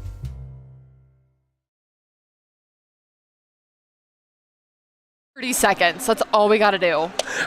Welcome back, ladies and gentlemen. We're a little off here with the timeouts because we did have an officials timeout right before this coach's timeout. We're still awaiting status on Brianna Hubenthal. She was limping on that ankle. Don't know if she's going to have enough time for it to feel well enough to finish out this last 30 seconds. It looks like she's sitting down on the starting bench right now. So we'll see what five take the floor. There's a lot of fight in Brianna Hubenthal, and she's going out. Oh, man, wiping the tears away, and she's going to fight through it. Watching an athlete sometimes, what they're able to, on an adrenaline charge, put their bodies through. 30. Oh, she has to sit out because coaches went out on the floor, so she has to stay out. Oh, no. Oh, no. Oh, but they called a timeout beforehand, though. Yeah. So technically it was, but I don't know. They're letting her stay out because of the timeout. Wow. Wow, and then the official is going over and talking to Coach Heckerman, and Coach Heckerman's like, no, that's fine. Oh. O-O-F. That's all I have to say is oof. 31.5 seconds. The Lady Comets need to run the clock down just enough that they have time to put in 2. Or go down and draw a foul. Aubrey almost stalled it out on the wrong side of the timeline, though. Heavy coverage down there on Holt. Grab that. Turnover. No. We did not need that turnover. And timeout called. All right, well, we know the drill. We're going to step away for a word from our sponsors. Stay tuned. This is RTC TV4. Ever wonder why your local TV bill keeps going up? The bulk of these increases are due to rising network fees. A few powerful media companies dictate what TV providers must pay to offer their channels to you. And every time networks demand more money, that affects what you pay every month. If TV providers don't meet their demands, networks threaten blackouts. Since 1999, these network fees have increased by 3.5 times the rate of inflation. To see what we're doing to keep network fees in check, visit tvonmyside.com. Welcome back, ladies and gentlemen. We are probably 2/3 of the way through Coach Heckerman's timeout. Tied game with 18.5 18.6 seconds left in the game. Triton's ball. They're gonna come back in right up around the mid-court line. It was a smart timeout used by Coach Heckerman. I can't see them trying to slow this down. No, I can't see them trying to. They're gonna try to win it, and why wouldn't you? I mean, yeah. But let's face it, even if they win it with a buzzer-beating three-pointer, okay, they're going to hear about that in the locker room because there's no reason this should be a tied ball game when you look at that first quarter.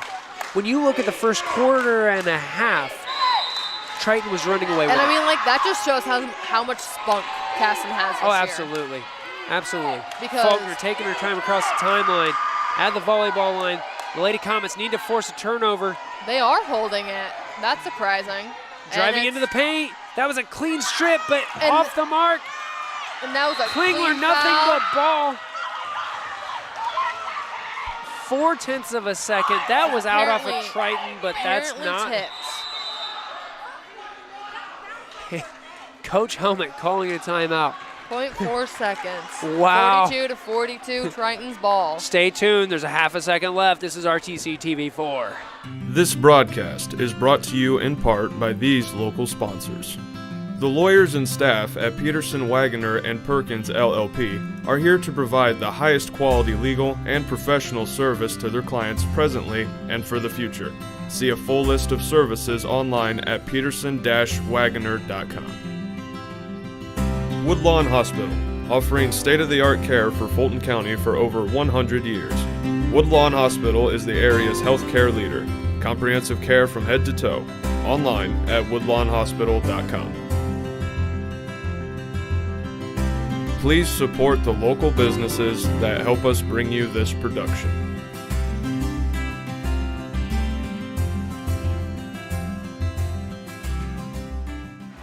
Welcome back, ladies and gentlemen. 0.4 seconds left in a tied ball game. Triton with possession. They could stack this up to tip it in and win it. We might go into overtime.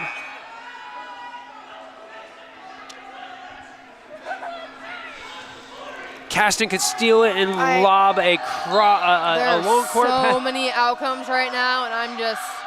Ball in play. Ooh, and it's stolen by Emily Holt. We're going into overtime. Sorry for your stickers. Oh my goodness. Ooh. Oh my goodness. Oh, wow. All right, well, this is... I just need a minute. I need a minute. We're going to let you hear from the ISHAA. This is RTC TV4. Come back for the overtime. Want to know what I like best about playing basketball for my high school? I like it because it's a place where my friends get to see me play. I like it because I'm playing for someone besides myself. I'm playing for everybody in my school and every person in my community. Indiana high school sports.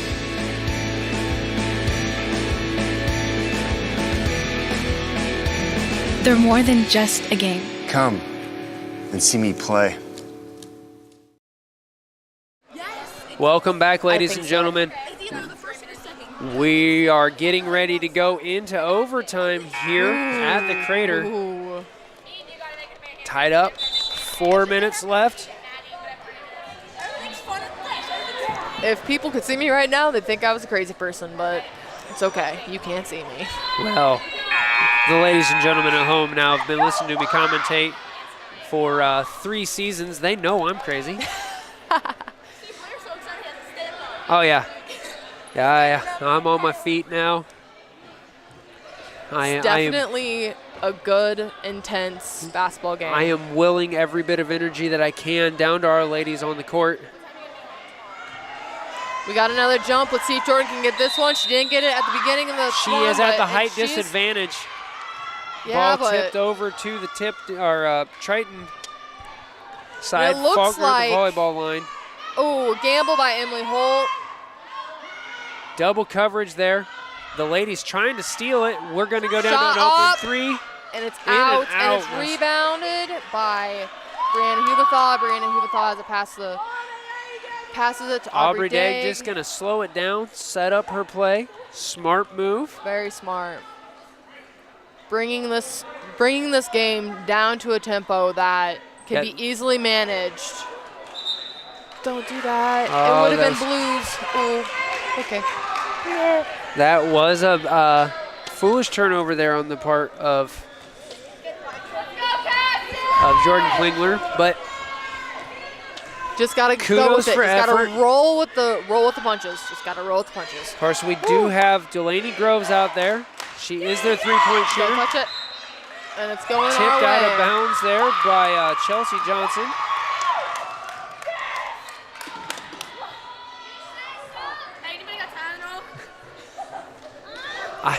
I have so many butterflies in my stomach right now that they are making nests and cocoons, and we are soon to have a whole nother generation of caterpillars going on. That's a little disturbing, but okay. Hubenthal with the ball, sends it back up to Holt. Looks like Holt's trying to figure out what to do, and it's going our way. Tipped out by number 4, and she does not look like she thinks that she did that. Well, but I you know feel what? like she punched Emily Holt in the jaw, and that didn't get called, so we'll at least keep possession of it. Someone's getting a little salty. Oh, yeah. We're well And it's seasoned. off- and it's We're just off the mark. Just missed. Number 4 taking it across Can't the be mad at that timeline. shot. Passes it to 10. Have my Down no the baseline fouls, no to number fouls. 32. And it's in, out. And Klingler swatting it away. Have Helmick doing the mamba over there. Three-pointer, and it's good. That was a three-pointer by Alexia Hostrotter. Oh, no, it was a long 2. I'll Long take 2? being wrong on that. Over to Jasmine Russell, over to Holt at the top of the key, down to Degg at the baseline. Tried to pass it along the baseline to Klingler. Klingler couldn't get a hold of it. And now Triton's just going to pass it around. That's all they need to do for a minute 50, and they win it. Oh, we're going to have a foul there on Brianna Hubenthal. That's her 3rd. I think the most difficult thing for the Comets right now is going to be stealing that ball through a stall ball without getting called for a foul. Absolutely. That's going to be the greatest struggle right now. Jayla Faulkner on the line now. She is 5 for 7. Now 6 for 8. Just not the young lady that the Comets wanted to send to the line at this moment. Well, she misses this one. Okay. Never mind. I take that back. 4-point ball game. Surprised we didn't do a quick hitter there. Oh, that was cross that was a risky pass. Paid off in the Hubenthal, end. she's It's up, open and it's way looked like it long. was going to be in. Way long there. Did Aubrey Degg just foul out of the game? I believe she did. Oh, no. I believe Aubrey Degg just got fouled out of the game. No, we got Maddie Smith getting ready to come in. And we've Maddie got will bring a certain aggressiveness to it, though. And For the most part, she's played clean, so I'm eager to see what happens. She has been a real asset to the team from the time that she's had on the floor. And that's one thing that's common across both programs this year is having some solid freshmen who are able to get varsity floor time and make quality decisions with it. Yes. Well, it is now a 6-point ball game with under a minute 30 left. I'm on the verge of tears, ladies and gentlemen. And there's no question about the fact that I'm slightly biased for the in the favor of the young men and women that I spend my time with, being the tech guy here. And Klingler it's getting in. two. 3-point play, maybe, possibly.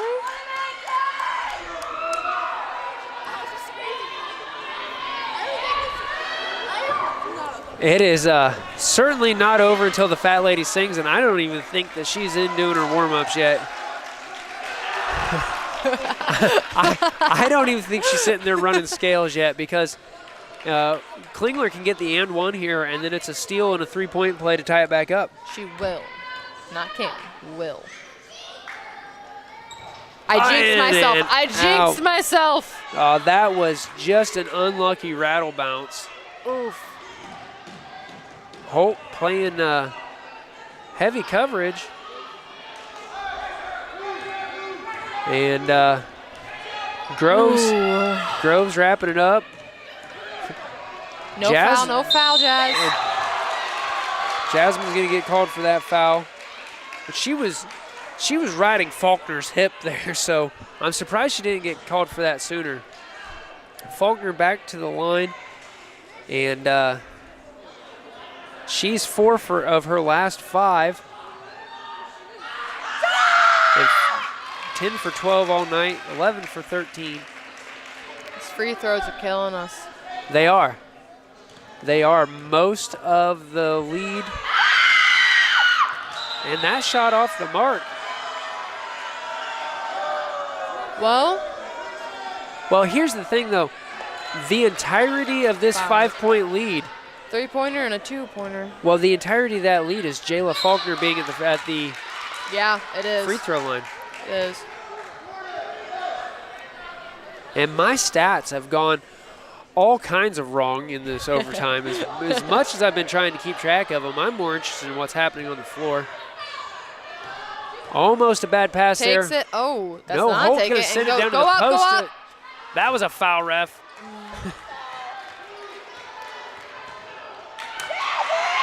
Ooh, careful. Ooh. We got a timeout by Blue before that foul was called. All right, well, we're going to step away for another word from our sponsors. Stay tuned. You're watching Comets Basketball in Overtime on RTC TV4. This broadcast brought to you in part by these local sponsors. Nutrien Ag Solutions is the world's largest ag input retailer, offering all of your crop input needs. Stop by our location just east of downtown Fulton or give us a call anytime. Online at nutrienagsolutions.com. Enjoy the game with an ice-cold Coke. Locally owned and operated since 1907, Coca-Cola Bottling Company of Kokomo proudly supports 28 high schools in north central Indiana. Our starting lineup of brands are sure to keep you hydrated on the sidelines and at home. Coca-Cola Bottling Company of Kokomo. Please support our local sponsors.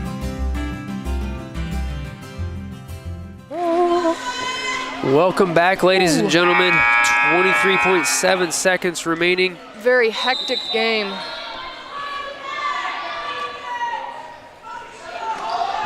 Triton with a 5-second violation. Lady Comet's going to take possession. That's not the kind of turnover you do in overtime. No, it is not, but we'll take it. I'll take it. I'm happy with that. Absolutely. It's a 5-point game, 23.7 seconds. Ooh. Hubenthal with the 3 that was interrupted. Oh, go up. Klingler going up and drawing the foul. Both teams are going down fighting, let me tell you. Foul was on number 10, Delaney Groves. That's her first? How do you get this far into this aggressive a game and finally get your first foul? Holy cow. Klingler Oh, that shot was off the mark. She's feeling the pressure out there. Did you see her look over at the coach? She can't drop her head. She has to stay in this mentally. Has to stay in this mentally. Shots up, and we got the bounce. We're pressing, it looks like. Lots and lots of pressure here. 18.7, 16. We're at 15. And Jasmine Rudisell going to shove Jayla Faulkner. That's not the person to foul right now. I'm at a loss as to why you would have done that. I don't know if Jasmine was just going to try to ride her hip and tripped a little bit, but that looked somewhat very intentional. Maybe I'm wrong. Shots up. And the truth is that Faulkner can throw away her shots now. Mm-hmm. And it almost wouldn't matter. 5-point game with 14.7 seconds remaining. And she sadly did not throw away those shots. Jasmine Rudisell losing it under heavy pressure. She manages to get it back. She's going to send it to Hubenthal. Hubenthal to Holt for three. And it goes in. And we're going to have a timeout called with 4.6 seconds remaining. Ooh. I don't even feel like I can take. I don't know if we can have a three. It's going to be a Hail Mary. Absolutely. We've seen it. I mean, we've seen it in sectionals. Why did it get changed to 47? They're saying that it was a long two, not a three. Oh, that changes the face of that game. That does. That takes it from the realm of possible to heartbreak central. Ooh, good gravy. I do not see, well, an and one on a 3-point play. Very true. I mean, very true. It is possible to tie it up. It is if we steal stratospherically unlikely. Stranger things have happened. Oh, that's true. Stranger things have happened. I've seen that buzzer beater three win it in this gym. I also saw a buzzer beater three, but they've got to steal it first. Rudisell looks like she's squaring up. That was one of the funniest things I think I've seen all night. 3, 2. We got a foul call. Got another reach by. She was trying for that steal. I mean. Does not look like the coach is very happy with that one. No. He's not. The Lady Comets, they've gotten frustrated here in overtime, and now they're just making those bad decisions that we talked about early on. And shots off the mark. Hey. That's unheard of for her tonight. Right. She's only had 4 misses all night. Make that 5. And then just launch it. And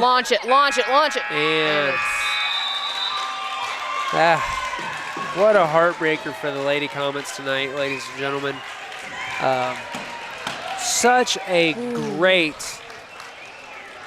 great ball game starting halfway through the second. And it just, once it went into overtime, it just didn't go the Lady Comets' way. We're going to try to do some unofficial stats. They're going to be off, but they're going to give us an idea of what we saw tonight. And we're going to wait for Coach Homick to come up and talk to us out of the locker room. Hopefully he's not so frustrated that he decides to forego that. I'd really like to get his take and his commentary on what we saw here this evening. Stay tuned. You're watching Lady Comets basketball on RTC TV4. At Co-Alliance, we understand the importance of community. After all, we've been farmer-owned since the 1920s. And now that we're a part of your community, we want to become your total agronomy solutions provider. Co-Alliance offers the latest in ag technology for your operation. From field scouting and fertilizers to premium seed and precision agriculture, we can help take your operation to the next level. Put the resources of your local cooperative to work. Contact Co-Alliance today.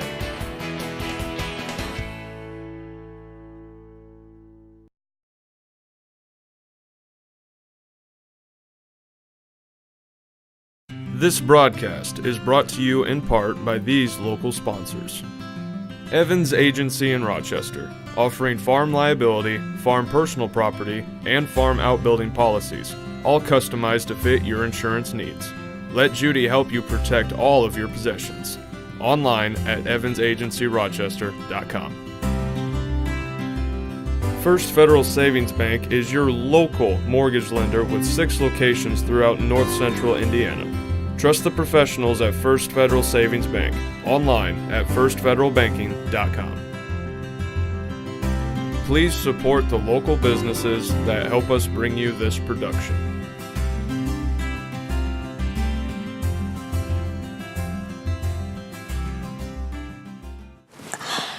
I don't think of this as a high school weight room. It's more like a high school classroom. I'm learning how to manage my time here.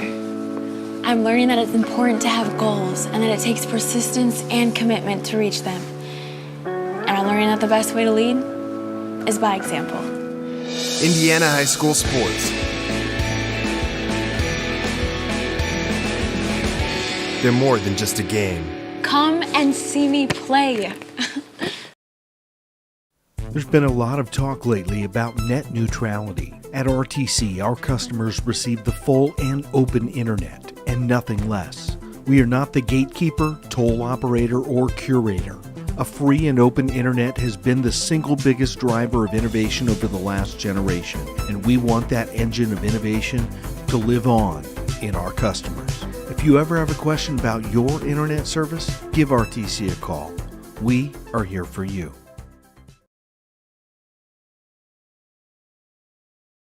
At Co-Alliance Propane, we treat our customers like neighbors because, well, that's what we are. When you trust Co-Alliance Propane as your seriously local propane provider, you're trusting a team of professionals who live, work, and watch the game from right across the county, not the country.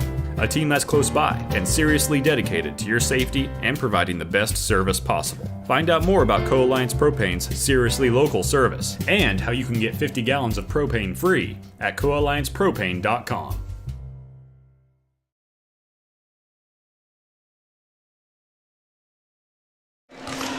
Ladies and gentlemen, I didn't want to keep rolling commercials on you. I'm just going to mute the audio while I'm finishing up with some stats, and we'll be right back. Stay tuned for the post game here on RTC TV4.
All right, sorry for that short absence there, ladies and gentlemen. Trying to do some counting here. And just, okay. A big part of the Lady Comets issues tonight 0 for 10, maybe 1 for 11 from three-point range. That drought really affected the final outcome. The Lady Comets shooting 19 for 40-ish from two-point territory and 7 for 15 from the free throw line tonight. So just hanging under 50% in the majority of their shooting tonight. But in reality, the Lady Trojans not doing terribly better. Lady Trojans, now I did do the math really quickly and I've missed 2 points here. So like I said, I know the stats aren't great. These are certainly not official stats. Lady Trojans though, 4 for 18 from three-point territory. So not even 33% there.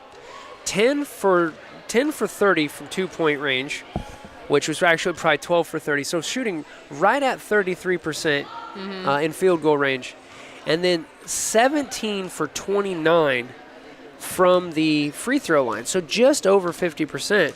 But those free throws there, like I said, honestly, it's not the shot percentage that killed the Lady Comets.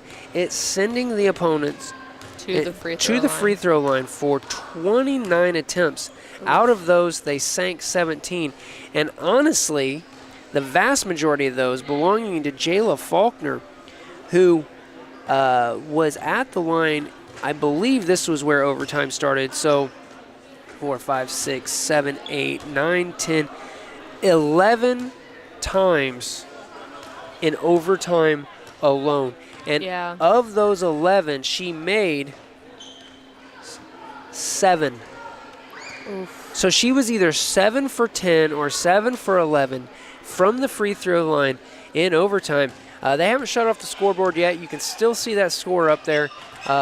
Triton only victorious by 4 points, winning 51-47. So any 2 fouls would have tied us up and sent us into double overtime. Yep. Coach Helmick is not going to be a happy individual if and when he comes up to talk to us. I believe he will. I'm sure he's frustrated. But I know that he knows the value of a post-game interview. And honestly, it doesn't matter. It doesn't change what happened out here tonight. No. By the same token, the only 2 quarters, well, they're not quarters anymore, but whatever.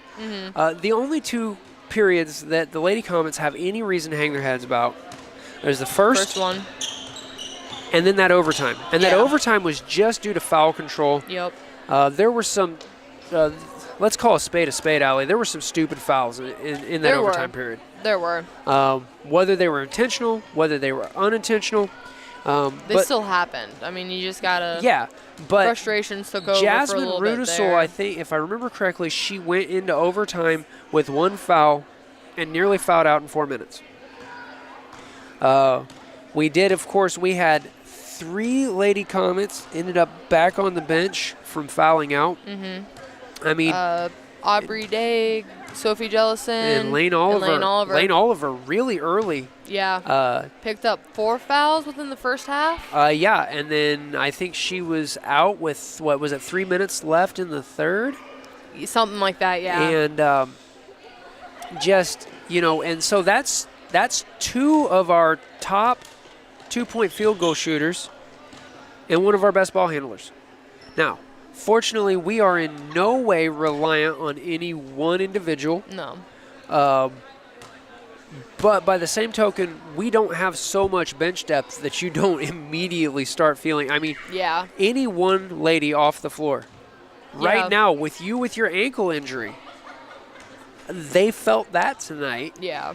And I know up here you felt that. I know you would have rather been out there. Oh, yeah. And it could have changed the face of the game.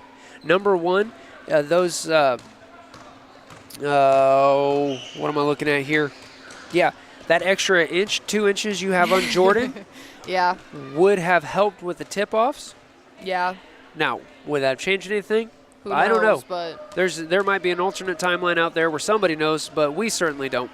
So, it's just seeing, just one of those things. Here's the other thing, though, is much like last night with the guys, the 3-point drought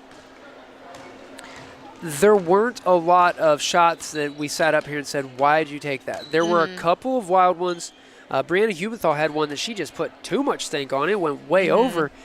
But there was nothing that was put up and fell so short that you just wonder why that was even attempted. Yeah. Most of them hit rim, and we just didn't get it to roll. Yeah. The way, I mean, it was. There's a lot of them that went in and out for both teams, too. Yeah, absolutely. I feel like we need to get somebody up there with a ruler and just double check the diameter on these rims. Although, now, joking aside, the ladies' ball is very slightly smaller than the guys' ball, isn't it? Yes, it is. So that honestly could play a factor. It might. It has just that little bit more wiggle room. We're not going to break this down into a physics lesson, though. We'll have to get if we want to do that, we'll have to get our 80s wife up on the headset and have Mrs. Evans start breaking down the physics for us. But it's just, what a game. I mean, walking away from that, either party is just you have to look back and say, oh my gosh, that was a fight. Oh, yeah. It was a knockdown, drag out, sometimes very nearly literally. And once again, though, I don't think it's all sunshine and roses in the Triton locker room and on the Triton bus tonight. Yeah. Ending with only a 5-point lead. Again, I don't remember. I know we looked it up before the game. Do you remember what John Harrell had that? I do not. I just remember that they had them predicted. They did have them predicted to win 43-37. So, honestly, it fell very close to prediction. Yeah. Although higher scoring than prediction by being pushed into overtime.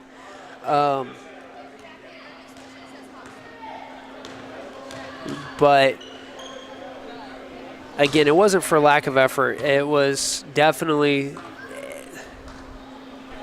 I'm going to say, by the end of the game, it all came down to overtime fouls. It did. So we're waiting ever so patiently on Coach Helmick to come up and I mean, repeat that. It came down to overtime fouls. Well, and see, that's the thing, though. A lot of the times, you would think that most coaches would say, well, if this at the end of the game didn't happen, if this person didn't have this foul, or if this person would have made this shot. I feel like a lot of coaches do that, but our coaching staff has yet to do that all year, and I believe last year too. Normally they point out the stuff. I feel that they will point out a lot of the mistakes at the first quarter. Absolutely. More than the last quarter. Absolutely. It goes back to if the rest of the game was the same and it was a tied game at the end of the first, Caston won. Yes. Yes. But Caston left the first quarter with a 10-point deficit. They made that up. They led several times in the third and fourth. But never by a comfortable margin, mind you. No. Triton played good ball all night. Yeah. I think both teams definitely brought a lot of effort. Oh, absolutely. There was so much passion out on that court. And it did start flowing over into frustration and aggression. Yes, it did. But, I mean, especially in an overtime game, that is to be expected. It's just to see what team handles it the best and takes that frustration and uses it for them instead of against them. And honestly, though we disagreed with some of the calls. Yes, but I mean that's going to happen in every game. Absolutely, and I wouldn't say this wasn't. There have been games, right, wrong, or otherwise, that I've walked away feeling like the referees were playing for one team or the other. I didn't feel that and this I game. didn't feel that way. There were calls on both sides of the court that people disagreed with. Yes. There are things that I said on air that she got away with whatever it was. Yes. On both sides of the court, I really feel like the referees absolutely did everything they could to keep the game from becoming a boxing match or a hockey match instead of a basketball game. And don't get me wrong, I love hockey. And especially in a high-pressure, high-stakes game like this. I mean, we said that it had been 11 years. Yeah. And now 12, unfortunately, that they have. Absolutely. And so, I mean, the ref's job is going to be extremely hard, especially for a game like this, because everyone's going to be angry at every single call. And I feel like for the most part they did a good job, and what they did is they called it on both ends, and that's really all you can ask for at the end of the day, is that they tried their best at both ends. Absolutely. We know they're just human. We don't have robots out there. Yeah.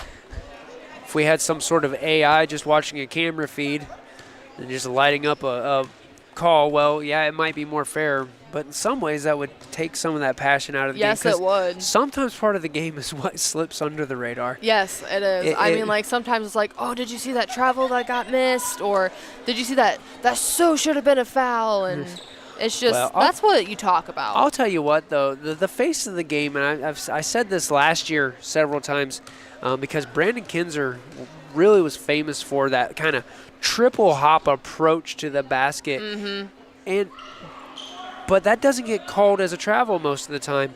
And I remember it's not been, okay, I guess it's been a lot more years ago than I really was prepared to think. But when I was in high school, if you go up with the ball and you come back down and it's still in your hands, it's travel. You don't get 3 hops on the way to the basket. No, they were starting, especially in the NBA, you get 4 or 5 steps. But you could not plant 2 feet, go up, come down, and hop 2 or 3 times and go up to the basket. Yeah. And it still blows my mind that doesn't get called a travel almost ever anymore. Yeah. All right, I see Coach Helmet coming out of the locker room. Something tells me he really doesn't want to come talk to me right now, but we'll see. He'll probably. Does he need mine? Yeah. So he's making his way up the bleachers. Actually, he's kind of smiling. Yeah. I think he knows that the ladies played all hard out there. So I look forward to Coach Helmick's comments. I've always enjoyed when he's joined me on the commentary for the guys' games. So. And it looks like I am signing off for the night. All right, ladies and gentlemen, we thank Allie Weezy once again for coming in very last second. She was down on the sideline while her varsity teammates were warming up for this game, and I asked her if she wanted to give a try on the headset tonight.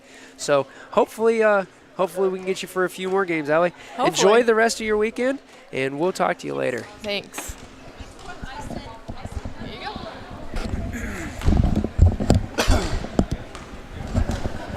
Well, Coach Helmick, that's such a heartbreaker out there tonight. Thank you for coming up and joining us. What are your thoughts reflecting on tonight's game? You know, we're getting to the point where we've not been in enough games that are close over the last 2 years. Last year we had one close game with West Central, and they hit a last-second shot to win it. That was our only close game. The rest of the games were 20 to 30-point losses, so our girls aren't used to playing in close games. We got down 13. We could have said, screw it, we're done, which would have been our existence last year. Our problem right now is we're fouling too much. We're putting the other team to the free throw line too much. I mean, they were at the free throw line for 29 times. There were some questionable calls, but the bottom line is, through 7 games, we have put the other team to the free throw line or had a ton of fouls, and we've had 23 different officials. So it's not the officials, it's us. We either don't move our feet, we're step out of place, or we get frustrated and just go knock the time out of somebody, which was the case a few times tonight. Yes. And that can't happen. I mean, we got to have composure, but as far as our effort, our effort was there after the first quarter. We didn't have a whole lot of intensity or effort to start the game, but we fought through it, made some plays, got back in it, and last year, to be honest, there was not a lot of fun games to coach in. It's not fun to lose, but right now it's been fun to coach. There's a difference when you've got that. Well, that timeout you called in second quarter. I don't know if you poured some gas in their tanks, if you lit somebody on fire on the sideline.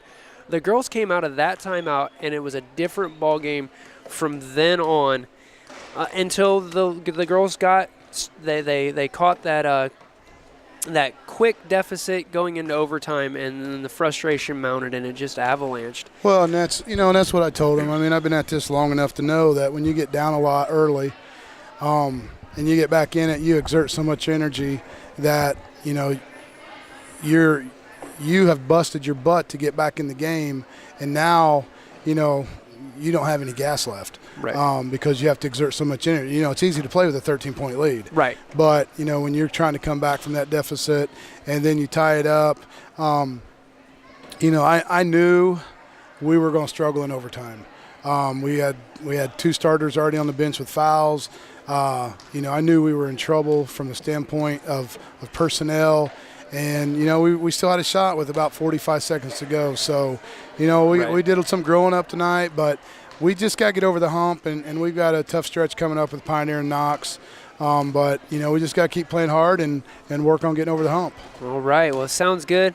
I know we've been excited with what we're seeing out of the program, and it's unfortunate that Allie had the ability to be up here with me tonight because she was injured, and I wonder if that might not have changed the face of the game, but you play the hand you're dealt, not the hand you want.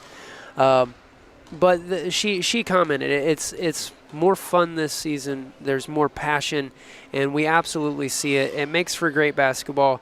We're just going to keep on hoping that growing up happens at just the right time this season, and we start seeing some of those rims roll in instead of rolling out for you. Yeah, and right now we're playing with Allie out. We're playing all juniors and sophomores, so this is a great learning experience for them for next year. Absolutely. We didn't think we were going to turn things around in 1 year, and we're making strides in the right direction. So, well, hey, Coach, thanks for joining me tonight. Enjoy the rest of your weekend, and we'll see you on the next go out. Thanks for joining me. All right, thank you. Well, ladies and gentlemen, that wraps up tonight's broadcast. Thank you for staying with me through overtime. And if you're still with me, we had great talk there with Coach Don Helmick. I was joined on the call tonight by Allie Weezy. She has had to step away. Again, she wasn't planning on being up here. And we had Taylor Duncan on the camera. Always appreciate his hard work. Thanks for joining us. This is RTC TV4.